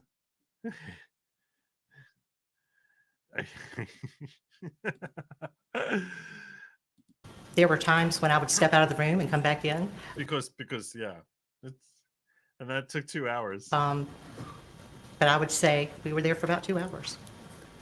Now, you have described in your book your role in Switzerland. Is that correct? Correct. Okay. And that is that you should not be in any way opinionated about what's going on in the trial. Is that correct? That's true. Okay. Yet in your book, you indicated a number of different points during the trial. You had concluded he was guilty. Is that correct? I think Your Honor, I object to this point. I don't know if her conclusions in the book are in any way relevant to what occurred during the trial, and What? Of course they're relevant. whether or not there was any communications with the jurors, which is the sole issue that we're here for today, is whether or not Ms. Hill had any extraneous influence on the jurors. And so I think this is going a little far afield. We object to the relevance, Your Honor. Overruled. You may continue. Pooh was like all ready for that, and the judge is like, "Sit down, Waters." Let me give you an example. You indicate riding back from Moselle that you and 3 other people were in a car, and you all decided adamantly, I think was the word you used, that he was guilty, that he had killed his wife and son. Is that what you put in the book? I can't remember if I put that in the book, but if you say I did, then I will Did agree that with happen? you. We did have a conversation about what each of us thought, And all 4 agreed that he was guilty, correct? and none of us were jurors. No, no. Look at that face. Look at that punim. Oh, you just want to like smack the heck out. Oh gosh. Trust me, I know that. But you had an abiding conviction, at least by the time of the Moselle visit, that he was guilty. And the other people in the car with you were bailiffs, were they not? No. Who were they? Some were not bailiffs. One was a court reporter. One was our security officer, head security, and another was a deputy sheriff. Okay. But the 4 of y'all rode out there, and based on what, and I mean, I can, you want me to read you how chilled you were and how you felt that poor Paul and, Bless your heart, and Maggie sugar. had been executed by him on that scene, that visiting the scene And, convinced you that he was a horrible, horrible murderer? You want me to read that to you? Or you will concede that's what you wrote? I will concede that's what I wrote, but if I may, I would say that a lot of that is poetic license in writing a book. So were you lying in the book when you say poetic license? Is that what you're saying? That your book is filled with lies? And in making it sound like that. Okay, so some of it's poetic license, and some of it you just stole. You purloined it from that BBC writer, right? Right, again, I object to not only the relevance, but the scope cross. I would object also under Rule 608. I don't believe that's appropriate cross-examination. Overruled. You may continue, Mr. Harpootlian. By the way, when you make bad objections and you get into a zone of being overruled by the judge, even if you make a good objection or something that borderline, it's almost like it's like when a pitcher can't find the strike zone. So the umpire basically it seems to make the strike zone that much smaller on you. So when you make a lot of bad objections that are just like, what are you, out of your freaking mind? So even when you get a borderline call, which this seemed to be a little bit more borderline, the umpire, which is the judge in this context, is much more likely to basically say, no, you lose again. You lose again. That's the drawback. Sometimes you want to make an objection just to slow the flow of your opponent, but you don't want to do that liberally, because if you get overruled a lot, that strike zone gets smaller and smaller and smaller. All of a sudden, it's just a tiny little box there. This is like a law school moot court on how to be a not credible witness. Indeed. Yeah, this is terrible. Need to watch the 2 witnesses following Ms. Hill. I don't know if I'm gonna have time for that today. Maybe another time. We'll see. Your Honor, I object to this testimony choking out my theory of the case. Yeah, seriously. I did plagiarize, Okay, Mr. Hartfield. that's stealing, isn't it? It is, and for Okay. that, Oh my God. See, you're plagiarizing. you're plagiarizing. He wanted to get that out there just to remind the judge that this woman is basically a thief, a crook. She's basically kind of like Alex Murdoch. I don't know. She's pretty slimy. Pretty slimy. I'm very sorry, and I have apologized. Oh, well, you apologize. So that makes everything okay. That makes everything okay. And that makes it okay? Oh, look at that.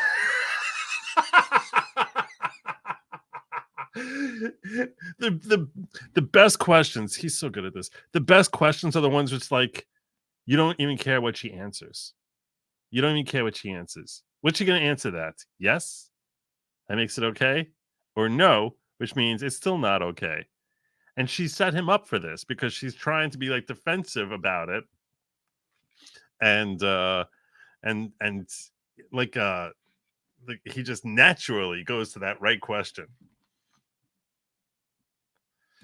He's really good at this. Yeah, he asked about it's a family show. It's a family show. A family show. What I did, and I apologized for that. And part of the book is, Good you answer say, by her. literary license, exaggeration. I wouldn't call it exaggeration. Okay. Now, let me ask you this. Is Switzerland, and this is, you're saying this is happening while you're supposed to be Switzerland. You decided the defendant's guilty. And if Ms. McElmeen says that it's going to make you more money if you found guilty, don't you think it's reasonable to assume that you may have crossed the line from time to time? Your Honor, I object to the form of the question, assuming facts not in evidence. Overruled. Told you. Very small strike zone. Very small strike zone. Even though he's right. We don't know that she would make more money from, or that she believes she would make more money from a conviction. And he just assumed that fact, threw it in as part of the question. And it's a proper objection that Waters is making, saying it's assuming facts not in, it's not in evidence. There's no evidence to this. And he just made that assumption and threw it out there. But Judge Toll over here is so used to just answering Waters with overruled, small strike zone, very small strike zone. Told you. I told you. Because that one I think he should have won on. I think he should have won on that. He should have forced that Harpootlian should be forced to establish that that's actually something she believed to be the case, that she would make more money if there was a conviction. And if Ms. McElmeen says that it's going to make you more money if you found guilty, don't you think it's reasonable to assume that you may have crossed the line from time to time? Your Honor, I object to the form of the question, assuming facts not in evidence. Overruled. Can you repeat that question one more time, I'm Mr. not gonna repeat Hartwell? it. Let me just move on to something else. Let me ask you. Because he didn't care about her answer. He wanted to just throw that out in front of the judge. So it's really a matter of the question going out there. You don't even care about the answer. It's just that when it comes to matters credibility, Miss Becky is the Mia Khalifa. Who's Mia Khalifa? I don't know who that is.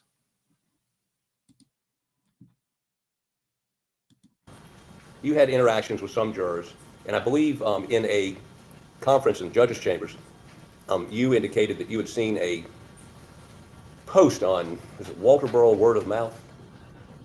Your Honor, again, I object. I think he's delving now into the Facebook inquiry. We believe, again, that that's irrelevant to the inquiry, for Your Honor. I will allow limited, as I understand it, trying to impeach her testimony and explore her credibility. And I think I've already told Mr. Harpootlian that I don't want a whole trial about the business of Facebook and the egg juror, but I will allow limited examination at this point. You may proceed, Mr. Harpootlian. Am I oversimplifying that? I mean, it's in your book. You saw something on Walterboro Word of Mouth, which appeared to you to be from the ex-husband of one of your jurors. Is that correct? Am I oversimplifying that? I remember reading one night something on Walterboro Word of Mouth, and when I was in the courtroom on a Monday morning listening to the judge and the attorneys talking about a matter, it sounded like it was relevant to each other. Okay. And you became aware somehow that this juror had a restraining order out for her ex-husband? She told me that herself. Okay. And tell me how it came for her to tell you about that. Where did she tell you? She was very talkative, and when I was instructed by Judge Newman to go and get her from out of the jury room with a deputy following me, she was talking to me all the way back to the judge's chambers, and she mentioned that there were restraining orders out when they had divorced. So how did the judge, who brought it to the judge's attention about this Walterboro word of mouth thing? I let the judge know, thinking that it could be related, Okay, and you let the judge know what? that I had read something on Walterboro word of mouth. Okay, and that you knew it was tied to that juror? I didn't know that it was. Steve. Yeah, it does. You would think that's the way it should be, but it doesn't seem like that's how things came out. Especially when she's going on and on about all the different things that this woman said to them. The need for Hill's comments to have changed a vote shouldn't be the standard. Even the jurors weren't to discuss testimony before end of closing. Yep, and they did. I wasn't sure at all. Who do you think it was tied to? From what y'all were talking about at the bench, I felt like I needed to let him know, just in case it was related. There was something about an ex-husband and an ex-wife and somebody being on the jury. You didn't tell the judge that you had found what we call the apology post? You didn't tell the judge that? I didn't call it that, no. You don't remember producing it, saying producing it to the judge, saying this is a post in which the guy that posted it on Friday night says the devil got in him and drinking and he apologized for what he posted? You didn't produce that? My staff did, one of my staff. But you gave that to the judge and gave it to us, did you not? Yes, we did. As if it were from that juror's ex-husband, correct? Correct. And you know it wasn't? I don't know that, Mr. Hartbulian, no. I'm trying to move along. And this, you did not take that juror. I need to move along. It's 11:26, and I got like another hour and a half of testimony to get of trial work to get through. So yeah, at this point, it's probably best if I fly solo. But I look forward to seeing Steve on my 24-hour stream, which starts tomorrow night at midnight. At midnight, 24-hour stream, where I'm hoping that you, Branka, and Steve Gosney both will be able to make appearances at some point, whatever time works for you. I'm going to be kicking out links to a whole bunch of people who I like and have fun hanging out with. And it's going to be a 24-hour stream, and whatever time you can squeeze in, whether it's 15 minutes, an hour, 2 hours, whatever works for you. But squeeze in a little time just to swing by, say hello. I would be much obliged. So that's going to start tomorrow night at midnight. Her out and talk to her before you took her to the judge? Is that I never talked to that juror about stuff like that. Okay. Did you ever talk to the forelady of the jury, separate from the jury? I did. Okay. And tell us, where did that occur?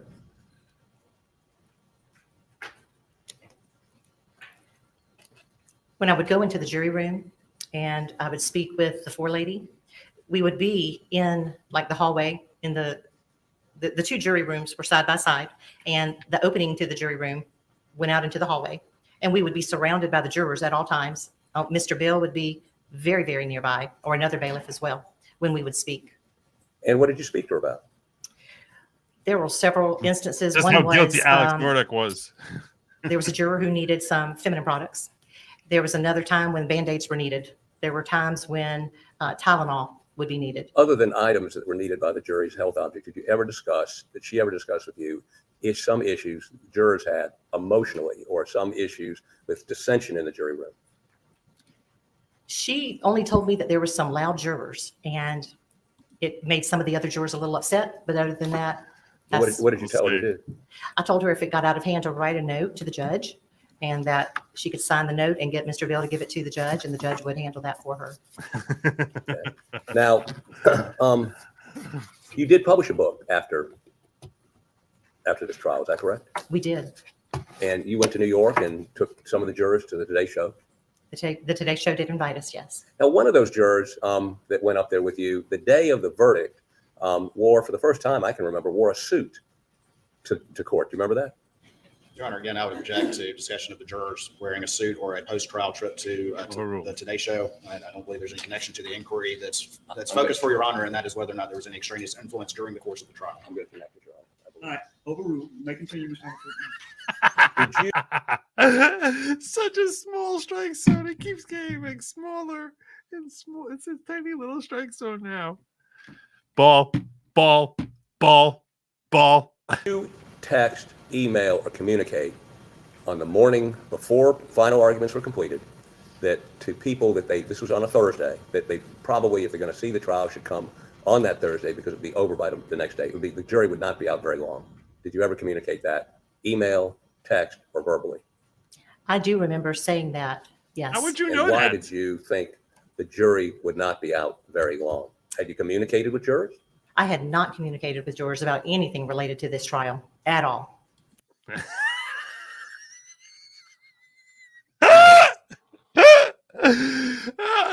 I'm a mind reader.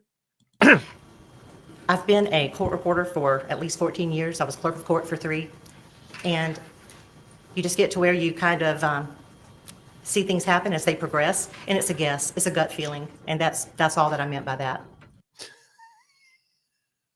That is not a good look. Well, why are you telling this young man who wanted passes for the next day in an email, it won't be happening tomorrow? That was your, or did you say, you didn't say, I don't think, you just said, you better come today if you're coming. Remember doing that? I don't remember that. But, if he wanted to come, I knew that the trial would be ending shortly as far as testimony. So if he wanted to come, he needed to come. Why wouldn't the jury have been out a week on a 6-week trial? They could have. But They could have. you were. You don't ask South. This is South. This is down South. If he's not wearing like a blue tuxedo, a powder blue tuxedo, I'm like, this is totally normal. Yeah, maybe. Apparently, we're telling the press Stolen and glances. others that it would be a quick verdict. Were you not? That was just a gut feeling that I had. Okay. And that was my opinion. Okay. Your opinion, you were right. Jury was out 3 hours on a 6-week trial, correct? That's true. How much money did you make off? It sounds crazy. 3 hours on a 6-week trial. 3 hours on a 6-week trial. That book.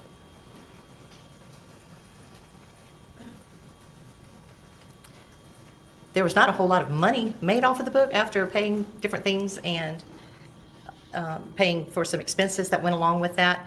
But I want to say roughly around $100,000. Okay. That's not a lot of money. No, especially when you publish your own book But that was $100,000 you made. with my co-author. Okay. In what period of time? 6 months?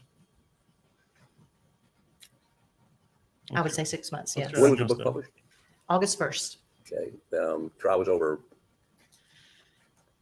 That's 6 months after the trial's over, you published a book, correct? Correct. And then I believe you recently stopped selling the book because of the plagiarism you've admitted to, correct? Correct. And so there's no more money? Correct. Now, Now it's a collector item. It's just double in price.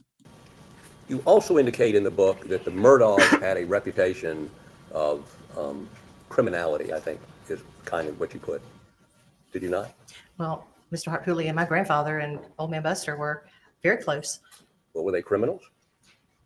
I would know. You wouldn't know, but you believed and you published that the Murdaugh family had run that part of the state and they'd participated in criminal conduct, correct? Your Honor, again, I'll object to general testimony about the alleged criminality of this family. I'm not sure how that has any bearing on the focused inquiry before the court. He's asking about what she said in the book. I'm going to allow it. Yes. Did you say that in the book, that they were criminals? In the book, Is Waters going to win on any of these objections? Is he going to win on any of them? This is hilarious. I told you, small strike zone. that was more of the literary ease that we take, I think, to make a story a little more interesting for the reader. By calling people criminals. I guess what I'm saying is this. Were they criminals? Your Honor, again, I'll object to that particular question. Overruled. Were they criminals? I wouldn't know that. Okay, so you either made it up or you're lying about it? About the reputation of people that can't defend themselves? They're dead? You're going to call them criminals? You did that in the book so you could sell a book? No, I didn't do that to sell. This is a great line of questioning because you're basically showing this is how loathsome and slimy you are. And now we're supposed to trust you that when you're sitting here telling us that even though you had all this financial gain to get from it, that we're supposed to believe you when you say that you didn't interfere with the juror, and we have a juror who's testifying on their oath that you did. He's destroying her. 3 hour, 1 egg lady, 0 proof. Eric plus Eric Land. Don't get me started on him. I don't like him. What'd you do it for? Made it more readable, you said? Which sells literary books? Ease. Yeah. What? Literary. Literary what? The literary ease that you can take when writing a book. Literary ease you can take with writing a book? You can make stuff up? You can lie? You can lie about people? Not with that. I think the public perception was one that it was very interesting during this time. So you're feeding the monster out there that wants to believe bad things about Murdaugh, and you'll make stuff up to do it. Let me give you another example. I read your book, and I found this somewhat humorous. My co-counsel did not. In describing myself and Mr. Griffin, in the book you say that I neutered him. We've both been very interested in what you meant by that. What you mean? Oh my gosh, this is so good. This is so good. Oh, this is great. Oh my God. I mean, neutering Jim Griffin. Mr. Harpootlian, it was a book. Did you make it up? I know it was a book. The Bible's a book. Right. I mean, just because it's a book doesn't mean you can lie in it. It's just a word that was used. Nature of that exchange. Don't argue with the witness, but the witness, Ms. Hill, you're instructed to answer his questions.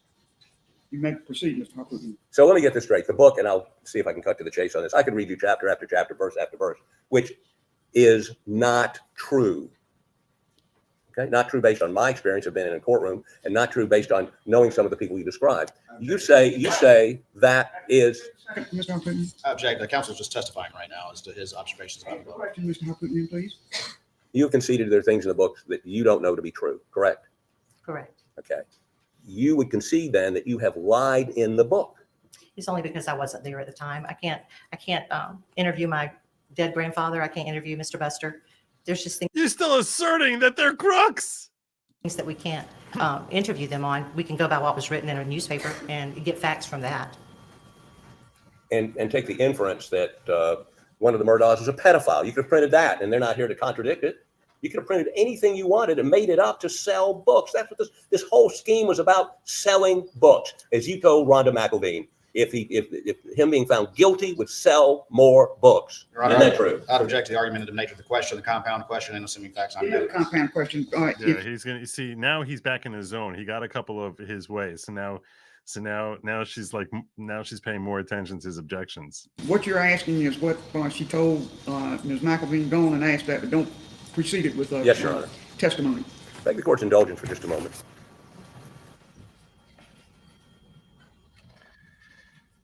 And he didn't mind that because he really just he is trying to testify to the judge. That's why he's doing that. You don't care about the answer. It is a way of basically, while she's there on the stand, testifying to the judge. Definitely.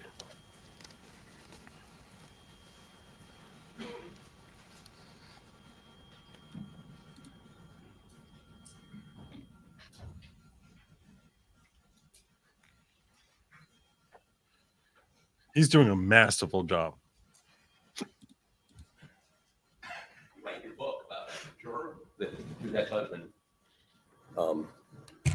had posted something we now know probably wasn't her ex-husband. Did she have any other ex-husbands that you found out about?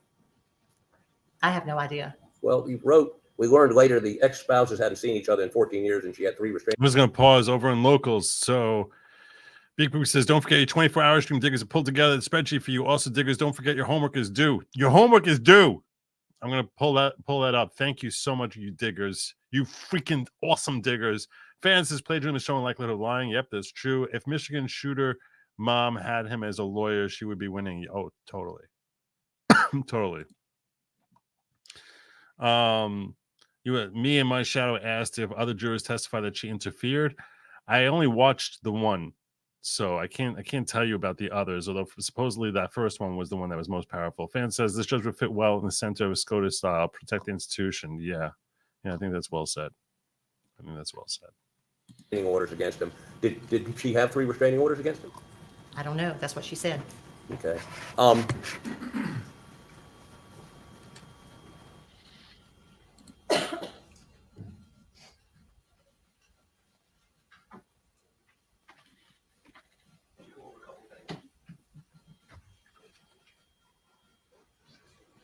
Did you tell jurors at the end of the trial after President's Day break? President's Day break would have been a Monday, correct? Correct. But before Mr. Murdoch testified, did you tell the jury not to be fooled by the evidence presented by Mr. Murdoch's lawyers? Mr. Harpootlian, I never talked to the jurors about any of the evidence. If the answer would be yes or no, then you can explain. Did you say that? No. Okay. Did you ever instruct the jury to watch him closely immediately before he testified, looking at his actions, looking at his movements? Did you ever tell the jury to do that? No, Did you ever tell the jury to pay attention to Mr. Murdaugh's testimony? to pay attention, not specifically to his testimony. I did tell the jury to pay attention, To what? just generally in the hallway when I was speaking. Not to him, No, just any witness. right. Okay.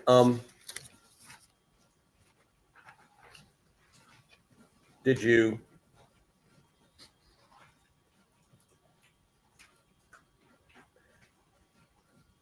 ever warn the jurors the defense is about to do their side? This is right before, right at the beginning of the defense case. They're going to say things that will try to confuse you. Don't let them confuse you or convince you or throw you off. Did you ever tell the jury that? No, sir. Okay.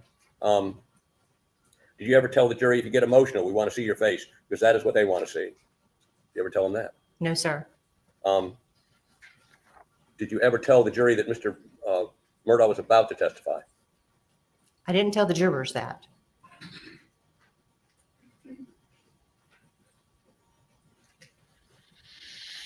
Now, did you tell the jury that if they didn't reach a verdict by 10 o'clock, they were going to have to spend the night?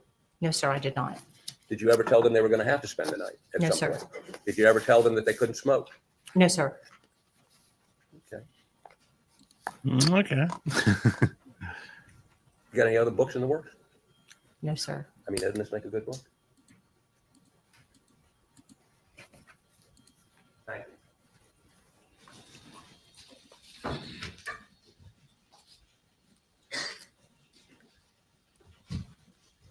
you.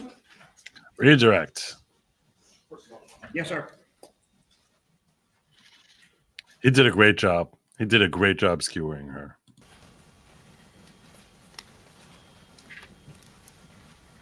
I gotta tell you, it's a tough place to redirect here.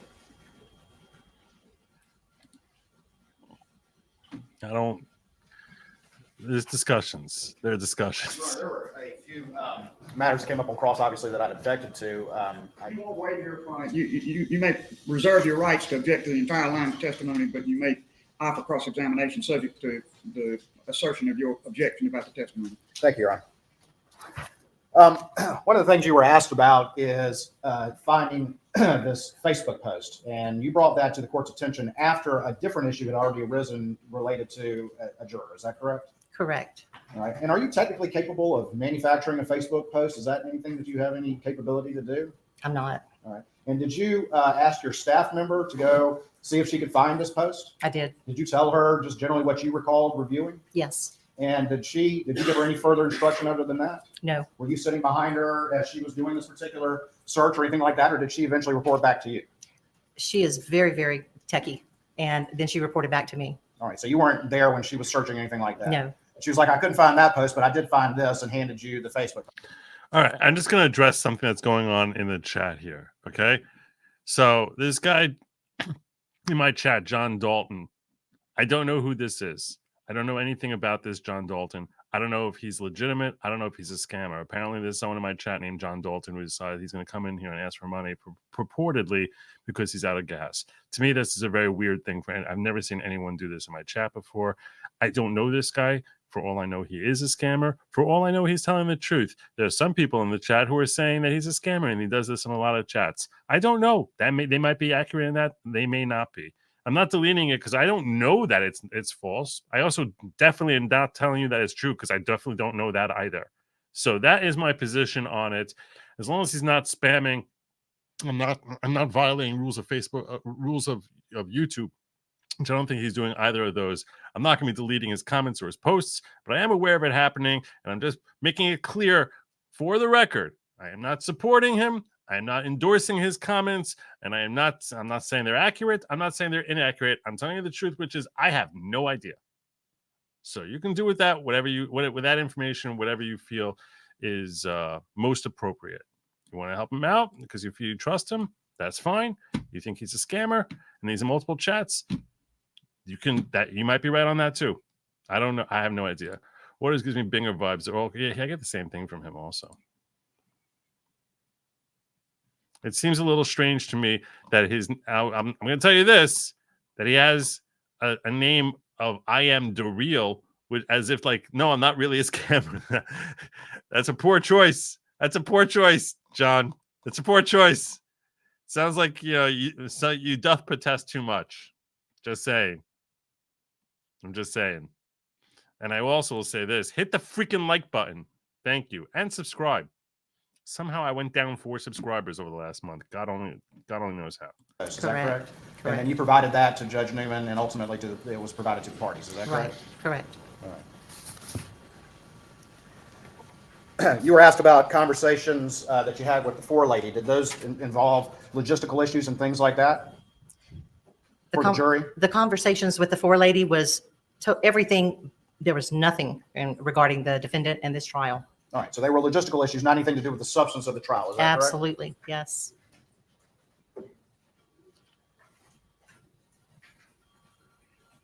You were asked about whether or not you had texted some people, this won't be long.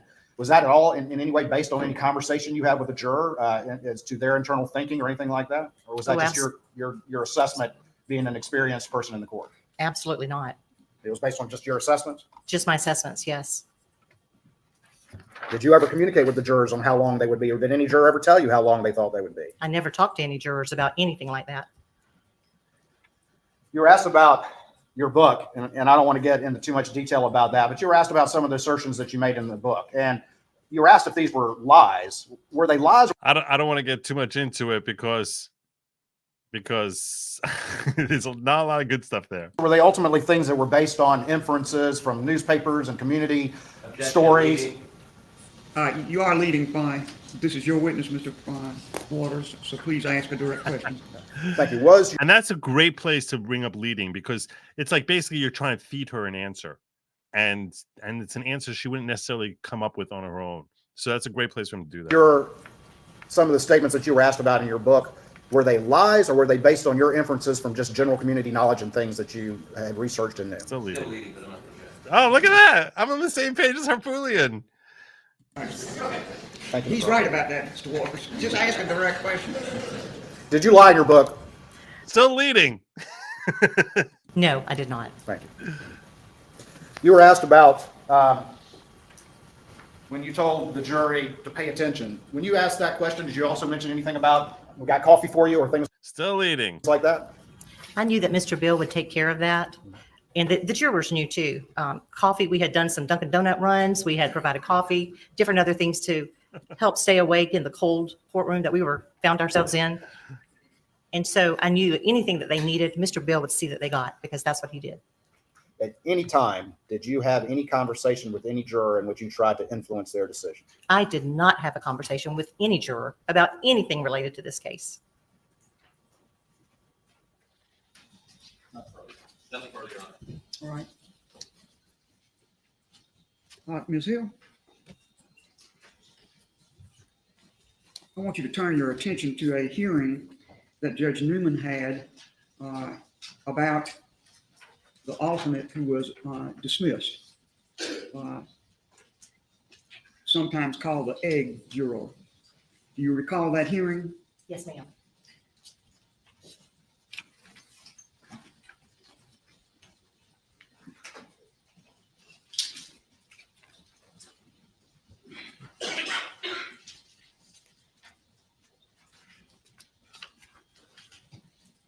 In the hearing, Judge Newman expressed his unhappiness with you for questioning that juror before he questioned her. Do you recall that? I never talked to jurors. I might know where to purchase secondhand coal machine at a price. Dig way fast so we don't skip on money on my camo tracksuit with flaming stuff. Oh, thank you. Well, then let's go back and talk about that juror.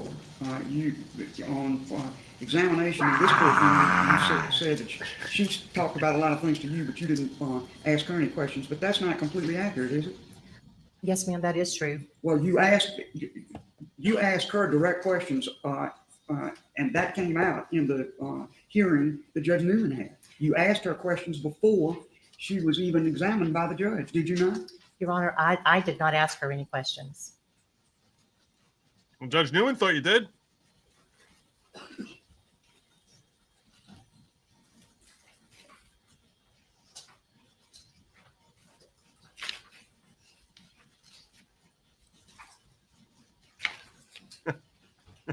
Egg Star Tiger. He's an egg juror.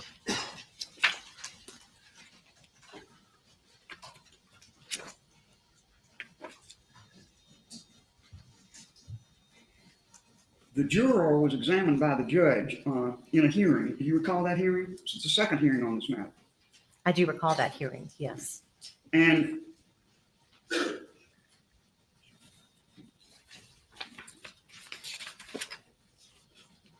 the court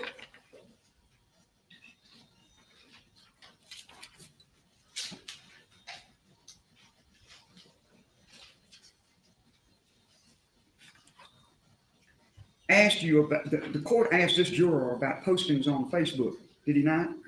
Correct. And the juror said she gave Miss Becky my full access to my Facebook. And I put positive posts on it. I've done that for the past 3 years. Now you know You recall Purim. her testifying in that Coming up. regard? I do remember reading that. And the judge said, has anyone posted anything on Facebook about you? And the juror answered, I was not aware of it until Miss Becky told me today. Do you recall that? I do remember her saying that. And do you recall? She's lying also. Everyone but me is lying. I love this angle of her because she looks like she's even more full of crap from this angle. This is a much better angle. This is like, oh my God, the face of a liar. The judge saying, what did she tell me? And the juror said, she asked me if I had an ex-husband, and I said, yeah. Did you ask her that? I remember her saying this, Your Honor, but I did not ask her any of these questions. Oh my gosh. Oh my gosh. Everyone's a liar but me. I'm a plagiarizer, but I'm not a liar. I exaggerate in my book and make stuff up, but I'm not a liar. Wow. And she further says, she asked me if I had talked to him about the case or being on jury duty, and I said no. I had questioned her about why she was asking me that. I haven't seen my husband since 2014. Do you recall her testifying to that? I do remember that, yes. And with that, having jarred your memory, do you recall asking her about her husband and his post? Your Honor, I don't remember saying anything about that. Well, what was the post that you read in the Walterboro Word of Mouth? What was the nature? You read that, did you not? I did. What did it say? My memory is a little fuzzy with that, but it was about an ex-husband who found out that his ex-wife was on a jury, and he didn't think that she would be a good juror. And it just sounded very similar to what I had heard the judge and the attorneys speaking So about. you then went to that juror and questioned her about that, did you not? I did not, Your Honor.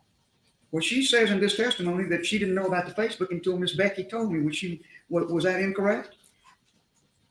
I'm not saying. Some kind of conversation went between the two of her for her to know about that post, correct? That's true. And I'm thinking that it could have been someone, it wasn't me. I just know that it's not me that she talked to about that. Well, when the judge, the judge was questioning the juror about this, she also said that she had 3 restraining orders against him. And she also said, I was very upset after she told me that.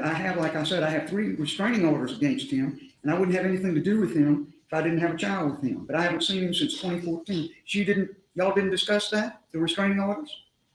On the way from the jury room to the back chambers where the judge was, she was very scared. She was talking about the 3 restraining orders that she had out on her husband at the Just out of the blue, she just starts talking about 3 restraining orders from 8 years ago. Okay. 9 years ago. Okay. time that they were divorcing, and she was scared that he would be trying to get back in contact with her again. Well, how do you know that? Did she tell you that? She was talking about that on the way to the jury room, to the chambers with the judge. And in the court, in this hearing now that I'm looking at, that the court is conducting, she said, they're asking about this Facebook post. And she said, Miss Becky said she went to look for the post again and that it had been deleted. I don't know who she talked to or anything else, but she said apparently, do you recall her saying that? I do remember her saying that. And the court then said, what did she tell you about that? And the juror said, it was after you let us go on the last break. I was very upset. This is what you're talking about. And she came down and talked to me and said that apparently, I don't know who talked to him, but he said he was drunk and he removed the post. Do you recall that? Well, she didn't tell me that, and I didn't talk with her about that. Well, you saw that post, the so-called apology post, did you not? Right, I did. And you assumed that was a post from her husband, did you not? Right. And then you talked to the juror about that, did you not? I did not talk with the juror about that. Well, who did you talk to about it? Did you bring it to the judge's attention? No, we didn't get a chance to talk to the judge about that.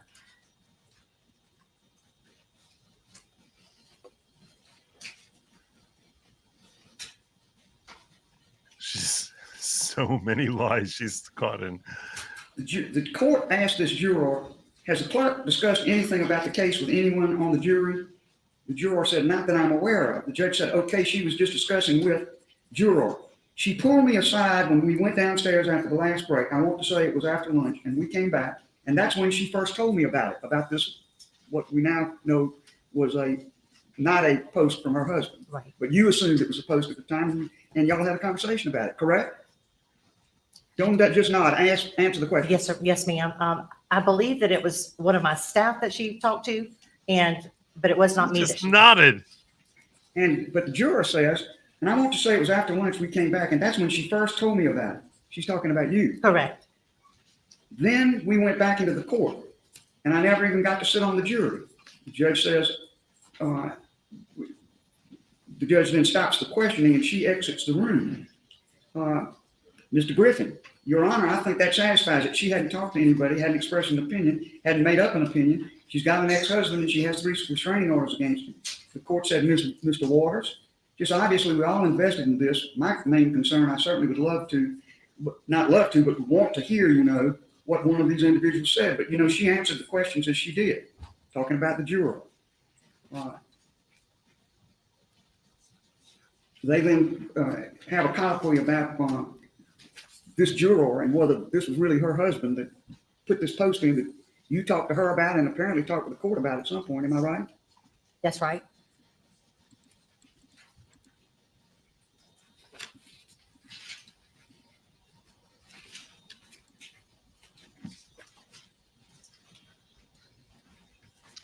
Fans are saying questions be how did Becky And find then the at the Facebook end, the post to judge start with? said that he was That's a good question. not too happy with your having talked to the juror before you talked to him. Do you recall the judge saying that? Yes, ma'am, I do. And did you pop right up there and say what you're saying now, that you never talked to her? We never talked about it after that. I wasn't in the room when he said that.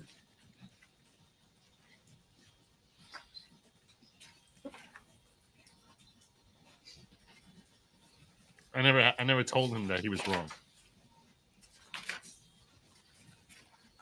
This woman is a hot mess.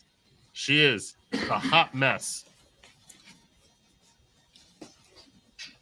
The judge brought up another thing right after sentencing that I want to explore with you briefly. All right. One of the big responsibilities of the clerk of court is to take control of the exhibits that are presented in court. Isn't that correct? Yes, ma'am. And there were sealed exhibits presented in this case that were photographs of the 2 decedents at Moselle when the law enforcement authorities first investigated the murders. You recall that? Yes, ma'am. And those photographs were sealed by the judge, were they not? Correct. And when the testimony about them was completed, they were under your control as the clerk of court, were they not? That's correct. How was it that those photographs came into public view? Are you talking about after the? I'm talking about the fact he alluded to it on sentencing and said that he was frustrated about it and was going to try to look into it. Those photographs that were sealed court exhibits under your control found their way into the public media, did they not?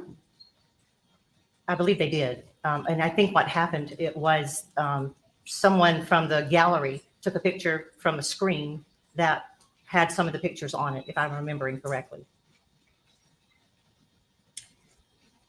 Did you ever allow anyone from the press to view these sealed exhibits? No, ma'am. Did you allow Netflix to ever examine the exhibits for trial? No, ma'am. How did you handle exhibits? Because you did have the press have great access to the exhibits, and you say several times in your book that you had to stay after to be sure that you interacted with the press about these exhibits. That's true, is it not? That is true. We had Mr. J. Bender, and then we had the pool photographers and someone from maybe the state, I believe, or the Posting Courier, along with the court reporters, someone from court administration, and then someone from the clerk's office every night that would go over the exhibits to make sure everything was correct and within our domain. Were any press people ever allowed to view the exhibits, even the sealed exhibits that you had on file? No, ma'am. No, ma'am. What was the methodology for allowing them to examine the exhibits? How'd you handle that? I wasn't there a whole lot when we did this every night, but it's my understanding that the people that were involved with the exhibits, and especially the court reporters, and there was a certain time frame that they were allowed to take their pictures, and everything was all of the pictures were looked at by the court reporters that were there, and the lady from court administration, along with someone from my office and Mr. J. Bender, to make sure that everything was done correctly. What I'm asking is how you handled having them, the press, view these exhibits. If I remember correctly, the press, we had certain designated photographers, and then someone, I think, from the state of the Posting Courier, and they were responsible for putting it out on a stream for the rest of the media to access. Would they do that by photographing the exhibits as they were in your possession after court was over that day? That is correct. All right. And how did you handle the sealed exhibits in terms of their availability when these press people are there photographing? So the claim is that she basically leaked. She's the one who's responsible for leaking these people, these sealed photographs to the press. Clearly, the trying to figure out how this ties into jury influence, or it's just trying to show that she's crap at her job. Exhibits. They stayed sealed. I guess it shows in general a lack of integrity. And so you think that you're aware of the fact that some of these on the scene photographs of the two decedents found their way into the public press. You're aware of that, are you not? Yes, ma'am, I am. Yes. And you contend that they photographed them in the courtroom? That is what I heard.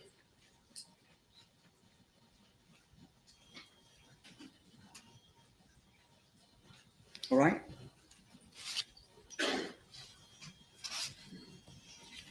Finally, you had indicated about your book that some things that you put in there were, you called it literary license, not literally true, correct? Correct. Did you ever, by any kind of email communication or in any way, shape, or form, indicate or state that you wanted a guilty verdict because it would increase the sales of the book? Did you ever say that in an email or verbally or in any other way? No, ma'am, I did not. It didn't matter to me if it was guilty, not guilty, or a mistrial. Well, in your book, you suggest that the guilty verdict was what you wanted, and you were fearful that that a guilty verdict would not be rendered. You say that a lot about your feeling about wanting a guilty verdict, do you not? I do agree that that is said in the book, and part of that is because I think it was a guilty verdict. Well, this is that you were describing a time way before the verdict was rendered. Part of that. Part of that. The other part is it helps book sales. When you wrote about those things in the book, isn't that correct? It is, yes. And you even have something where you say your eyes met with jurors and others at Moselle, and y'all have an understanding, unspoken, that he was guilty. You said nobody knows what the deal is with this judge's voice. I don't know. I can't talk. Whoa, that was just a sneeze I did on camera. I don't usually do that on camera. But yeah, no one knows. No one knows the deal drop. I don't know. I said early on, I don't know if this is like an XY chromosome, a double X chromosome. I don't care. Clearly, if there was any sort of modifications, it was done later in life. And whatever this judge did or did not do, or is just a woman saddled with a terrible voice. I don't care at the end of the day. So who knows? In the book, did you not? I did say that in the book, and I would A lot of people say consider that age. part of the literary, the word that we just said. But there was nothing spoken with a juror at all at Moselle or anywhere else at the courthouse or anywhere. I think that's part of that poetic license that we write to make something more apparent. Parent? But at no time did I read or try to read someone else's eyes, and that was just one of those gut feelings that I wrote in the book.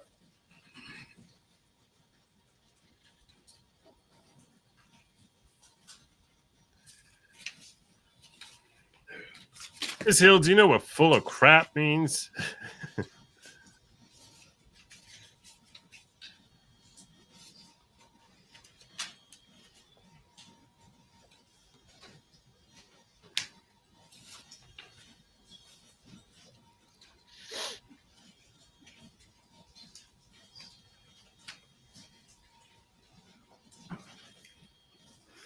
You wrote in the book, Way too involved. speaking of a time before the jury Way verdict too was involved with the rendered, jurors. I was conflicted about knowing the Murdoch family and about having so many people watching and listening to me as I read the verdict. I was mostly concerned. Shoot. Says, hey, Joe, joined recently, long-time watcher before I sacrificed a squirrel today. There's no squirrel sacrifices. I was very clear about this from day one. Made a batch of Kool-Aid. Glad to be part of the phone. Welcome aboard. Shoot, Groomer. About Alex being found innocent when I knew in my heart he was guilty. I had this fear that the goodwill the Murdochs had built up in the community would influence the jury. You wrote that, did you not? Yes, ma'am. No. So you had those feelings well before the verdict was announced in this case. You had some definite opinions and feelings about what the verdict should be, did you not? I did have a certain way that I felt. And But I that would wasn't never- that's not any poetic license, what was said there. That's how you felt, correct? Correct.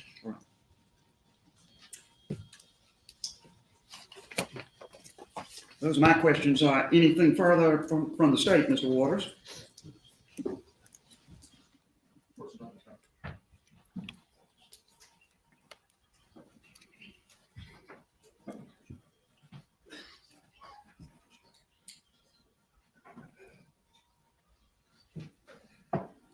Very briefly, Your Honor. Thanks very much.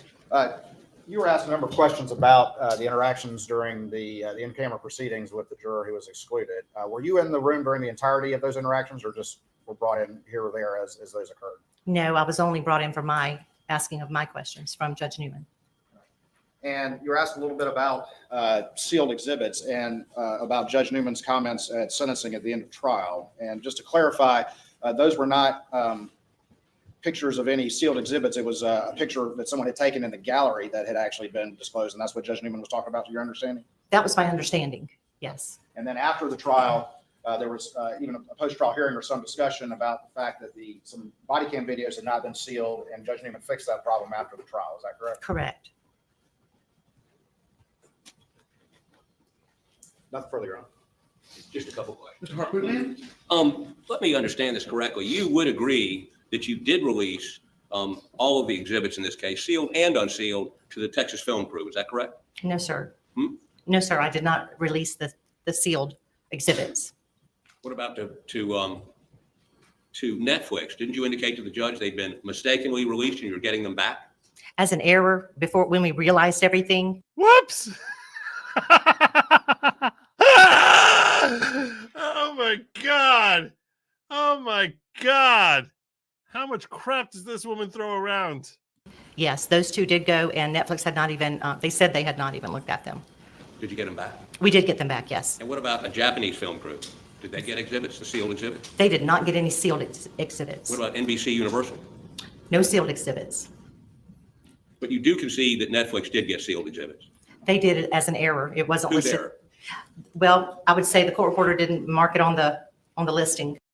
Not my fault. Never my fault. It's not my fault.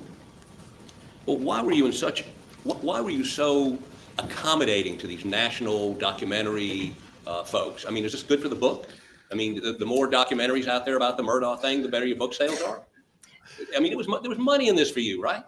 Again, it's about the money, right? What's your question now? Isn't it financially beneficial to you at the time to get more of these photographs out, more publicity, more Netflix, more HBOs, more Japanese? Doesn't that sell books for you? Didn't you see a financial advantage? Not at all. Okay. Thank you. No further questions. Ms. Hill, you may step down. All right. So there you go. That's her testimony. Now let's get to the verdict of the judge, and then we'll wrap up over here. It's a 20-minute video.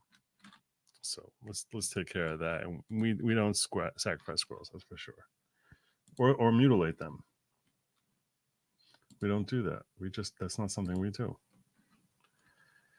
Okay. We do dig tunnels and we farm.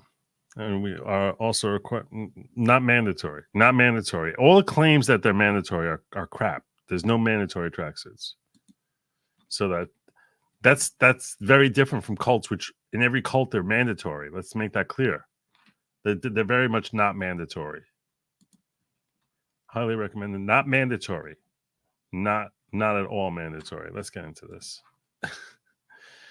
This is the judge's decision. In the matter of the state of Oh, that's loud. South Carolina against Richard Alexander Murdoch. 2022 GS 1500592593, 593, 594, and 595.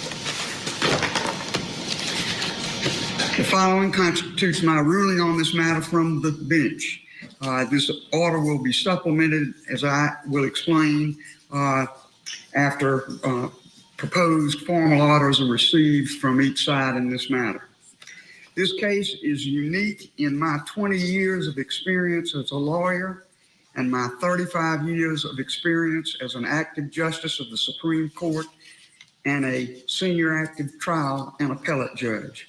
Usually matters involving possible improper contact with or conduct of a juror arise during or shortly after the trial. Yeah, that's what you said at the beginning. The judge then puts the affected juror or jurors under oath, conducts an examination, and rules on the request for a new trial or a mistrial. In this case, I was appointed almost 9 months after the trial to replace the trial judge who was recused. It is now almost 10 months after the verdict was rendered and sentence imposed in this matter. It is now on appeal to the Court of Appeals. Several months after the appeal was filed, the defendant moved that his appeal be suspended and this matter be remanded to the trial court to consider his motion for a new trial on a charge that the clerk of court for Colleton County tampered with the jury by expressing her opinion to the jurors about what their verdict should be and about the credibility of the defendant who had elected to take the stand and testify on his own behalf. Since this matter has been remanded to me, I have set the matter for a pretrial and a final hearing, conducted a telephonic status conference with the attorneys for the parties on December the 21st, 2023. I have received briefs from the parties. I conducted a pretrial proceeding on January the 16th, 2024, in which I invited briefs and arguments by the parties and by the attorneys for certain of the jurors and for the clerk of court, Rebecca Hill. On Friday, January the 26th, 2024, I conducted a hearing on this matter in which I took testimony from one of the jurors. The conduct of the examination conducted solely by me. I received further argument from the attorneys for the state and for the defendant. Today, January the 29th, 2024, I have taken sworn testimony from the remaining 11 jurors who rendered a verdict in this case. This examination was conducted solely by me. I have found no case that provides otherwise in the many cases I have read on the subject of a motion for a new trial on the basis of after discovered evidence of jury tampering or misconduct. I have also received sworn testimony from the clerk of court, Rebecca Hill. Direct examination was conducted by Deputy Attorney General Creighton Waters. Cross-examination was conducted by defendant attorney Richard Harpootlian. I have also propounded questions myself to the clerk of court. I also received testimony from the clerk of court for Barnwell County, Rhonda McElveen, who attended most of the trial and assisted the clerk of court for Colleton County. I've also received testimony from the remaining alternate juror who was when the matter was deliberated, dismissed from further service. The following is my ruling on the defendant's motion. The standard of proof. The state contends that in order to prevail, the defendant must show, 1, that the clerk of court made an improper comment or propounded an improper question to the member of the jury, to a member of the jury who rendered the verdict.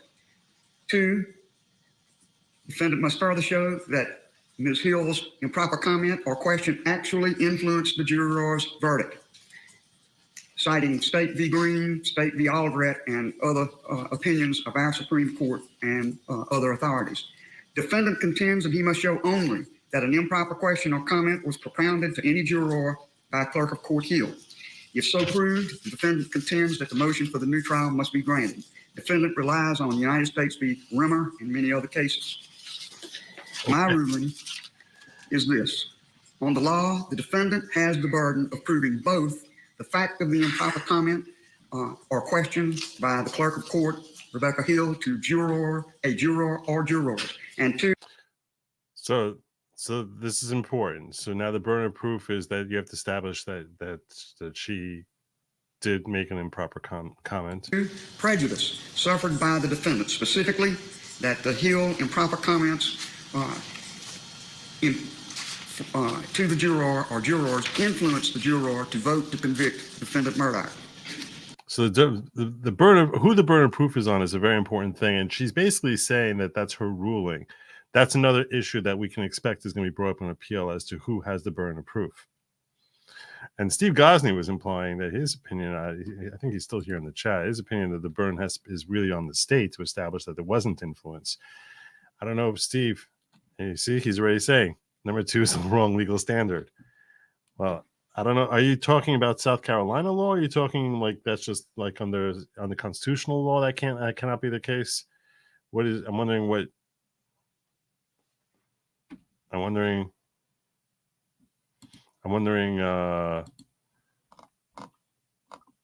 you're basing that on. I know that you know Florida law. Misread of State v. Green Supreme Court following SCOTUS. Interesting. In that case, he has a real chance here because she's burden shifting to him, and that's a big deal. Because if the burden's on the state, then they have to establish that no juror was influenced. The facts. Did clerk of court Hill make comments to any juror which expressed her opinion of what the verdict would be? Ms. Hill denies A, and so the question becomes, was her denial credible? I find that the clerk of court is not completely credible as a witness. Ms. Hill was attracted by the siren call of celebrity. She wanted to write a book about the trial and expressed that as early as November 2022, long before the trial began. She denies that this is so, but I find that she stated to the clerk of court, Rhonda McElveen, and others, her desire for a guilty verdict because it would sell books. So this is an important finding of fact, and findings of fact by the trial court are very important. They're very, very important because they're almost impossible to overturn on an appeal. So the findings of fact, findings of law, that can be overturned. Findings of fact, much, much harder. Broad discretion is given to a trial court judge, which that's the role that Judge Toll is playing here. So that's a very important finding of fact for Alex Murdoch in his favor. She made comments about Murdoch's demeanor as he testified, and she made some of those comments before he testified to at least one and maybe more jurors. Did clerk of court Hill's comments have any impact on the verdict of the jury? I find that the answer to this question is no. Each member of this jury took their involuntary assignment very seriously. Very seriously. They obeyed the instructions of the court. Obeyed the instructions of the court? Really? Having conversations with each other before deliberations? They obeyed their oath. These good and decent citizens of Colleton County stood to their duty and rendered their verdict without fear or favor. Now, these are findings of fact which are very bad for Alex. It was a difficult task. 11 of the jurors very unconditionally said they either heard no comment or if they heard a comment, it had no effect. One juror was ambivalent In her testimony, she was then examined on her previous affidavit, in which she said the effect, if any, that she had was pressure she felt from other jurors. That's not exactly how she phrased it. That's not exactly how she phrased it. She said that it was because of the jurors. She didn't say it was effective any, not if any. She had 9 paragraphs in there talking about the pressure that was coming from Hill. This is still going on. Someone told Joe it's you gotta get some rest. I need to have you come on the 31st. The cases are myriad that pressure from fellow jurors is a part of the normal give and take of jury deliberations. The court is not to inquire in any way about what is said in those deliberations. But the juror was somewhat ambivalent, said on her oath at the time of trial twice, and said on her oath before me in these proceedings that she stood to her oath. The clerk of court allowed public attention of the moment to overcome her duties. I have read the entire transcript of this lengthy trial, not an easy task. I have studied in detail all of the authorities cited. I have independently researched the case law, learned treatises, and scholarly articles on the subject. Although there is certainly a split in the federal circuits and in the states on the standard of review, I simply do not believe that the authority of our South Carolina Supreme Court requires a new trial in a very lengthy trial such as this on the strength of some fleeting and foolish comments by a publicity-influenced clerk of court. This is a matter within the discretion of the trial judge, and I am the trial judge at this moment. I do not feel that I abuse my discretion when I find the defendant's motion for a new trial on the factual record before me must be denied, and it is so ordered. I will file a fuller order which denies this motion on the grounds I have recited on the record before me as a trial judge and the authorities that have been cited by all parties in this matter. To that end, I will hold the record open. I direct that within 4 business days of receipt by the attorneys in this matter of a transcript of these proceedings, a proposed order by the state denying the defendant's motion for a new trial with citations be sent to me and to opposing counsel. I will allow the defendant 4 business days from receipt of the state's proposed order to lodge objections and or submit an alternative proposed order.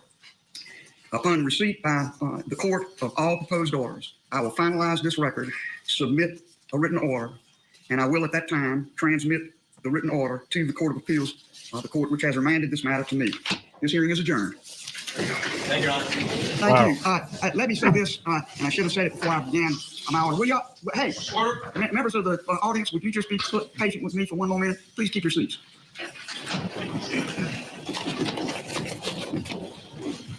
I have probably had more experience with trial and appellate work than anyone else in this room for many years, and it has been an absolute pleasure to receive from these learned lawyers some of the best briefs I've ever received. I know they're a product not just of the attorneys who presented to me, but of the attorneys who sit with them and help compose the research and the writings that I received. This is a nice thing to say. This is a nice thing for a judge to do. I know that I put you on a very tight timeline, but my feeling is these matters are best disposed of by the trial judge in a very timely manner, so that you may then go to the authorities that really count more than I do. That is, the appellate authorities who will decide what the standard in this particular matter is. I've not seen a case such as this before. Which, if it's allowed by the Constitution, I think it's not a violation of any laws by SCOTUS, the courts tend to lean as much as they can towards let's find a way to make the trial that happened stand. Please check Gosney's link. He says it's short. SteveGosney.com. What am I supposed to check for here?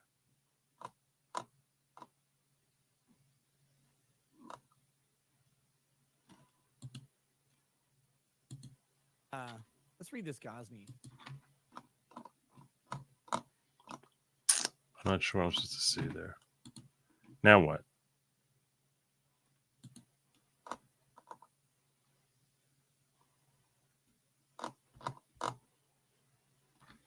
Case text.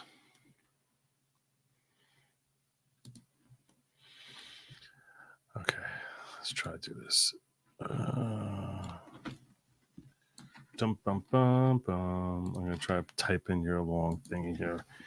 Case text. .com/case/state brain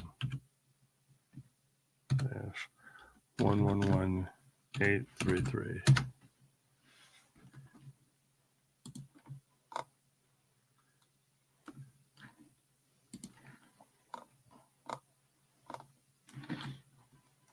Good job. State respondent. It is pretty short. Will grant a writ of certiorari to review the Court of Appeals decision of State v. Green. We affirm as modified. Refer the excellent Court of Appeals opinion to the facts and legal issues. Remains 2 issues were presented on direct appeal. A challenge to the trial court's Rule 901 SCRE authentication determination concerning social media posts, and the trial court's denial petition motion for mistrial based on alleged improper communication between a bailiff and a member of a jury. Find no abuse of discretion by the trial court on either issue. The Court of Appeals affirmed.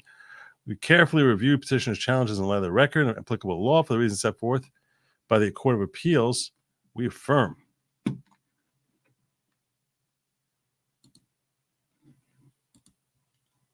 Okay. Trial court's authentication determination, blah, blah. We do wish, however, to clarify the Court of Appeals analysis concerning the bailiff misconduct issue. Like the Court of Appeals, we recognize a criminal defendant's right to a fair, impartial jury. In the Sixth Amendment context, the Supreme Court of the United States has held that any private communications, contact, or tampering with a juror during a trial about the matter pending before the jury is deemed presumptively prejudicial. The court in Remmer concluded the presumption is not conclusive, but the burden rests heavily upon the government to establish that such contact with the juror was harmless to the defendant. Our Court of Appeals found the comments by the bailiff here triggered Remmer. We are not persuaded that the Remmer presumption of prejudice applied here. We readily agree with the Court of Appeals that the state overthrew any presumption of prejudice if it applied. In this regard, we join the Court of Appeals in commending the trial court for its deft handling of the issue. The trial court questioned each juror and bailiff, which proved there was no reasonable possibility the bailiff's comments influenced the verdict. And they might say that here, because that's what that juror, they might say, came to. Our unwillingness to categorically apply the Remmer presumption of prejudice stems from our view that not every inappropriate comment by a bailiff to a juror rises to the level of constitutional error.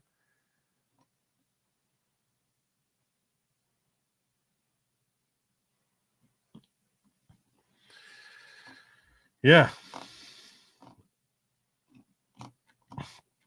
So I agree with you as far as what the ruling, what the standard is. She does seem to misstate the law. She does. But I still think that it's very possible that they'll say you misstated the law, but based on the fact that you questioned and found that there was no look, at best, I think he'll get a remand for a new questioning of the juror, for a new evidentiary hearing, specifically of that juror. And that could happen. That could happen. So maybe it's not over yet. We'll see. We'll see. I need to start wrapping this up because I've got trial in the morning. No rest for the weary. No rest for the weary. I don't know if I'm going to go all day tomorrow because I need to sleep at some point. I'm going to have a 24-hour stream that starts at midnight tomorrow. So I don't know if I'm going to go all day tomorrow, but I am going to be doing Crumbly in the morning. It starts at 8:30 tomorrow morning. Adrian says the squirrels are organizing. They requisition 10,000 tons of Kool-Aid with caffeine and bayonets strapped to the tails. All hail the squirrels. All right. I think that's it. Let me make sure I didn't miss anything here. Big Boob says tunnel digging is mandatory, but I thought you said we need an east tunnel too done by the end of the day. Does that mean I don't have to farm either? Take the night off, Big Boob. You guys have worked way too hard today. Fan says, but I could still twist the juror testimony so I keep institution intact. Yeah, that's basically what happened there because she set that juror up to give her what she wanted. She very clearly set that juror up. So I hope you all appreciate it, by the way. I have so little respect for this jury. I have so little respect for this jury, which is why in my thumbnail there, and I agree with you, fans, it is very difficult watching the Crumbley defense just dropping the ball. That's why I have like basically I was Googling like gang pictures of gangs, and it's like, oh yeah, here comes the jury to reconvene, come back with their fair determination.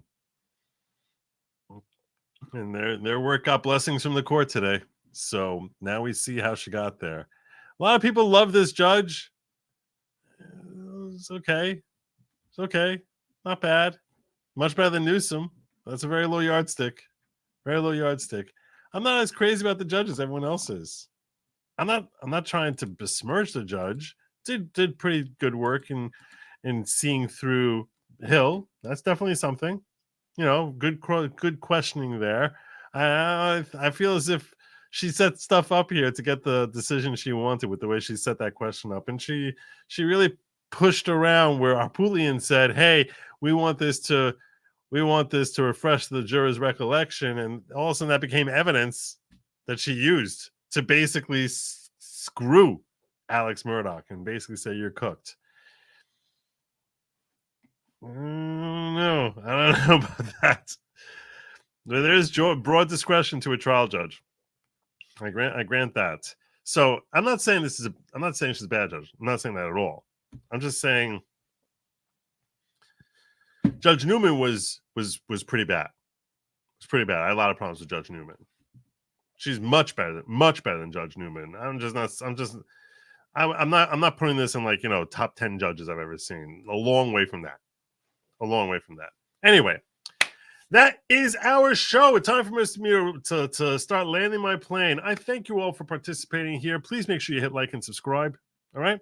I mean, I'm looking over at you guys, 630 of you watching over on Rumble and 120 likes.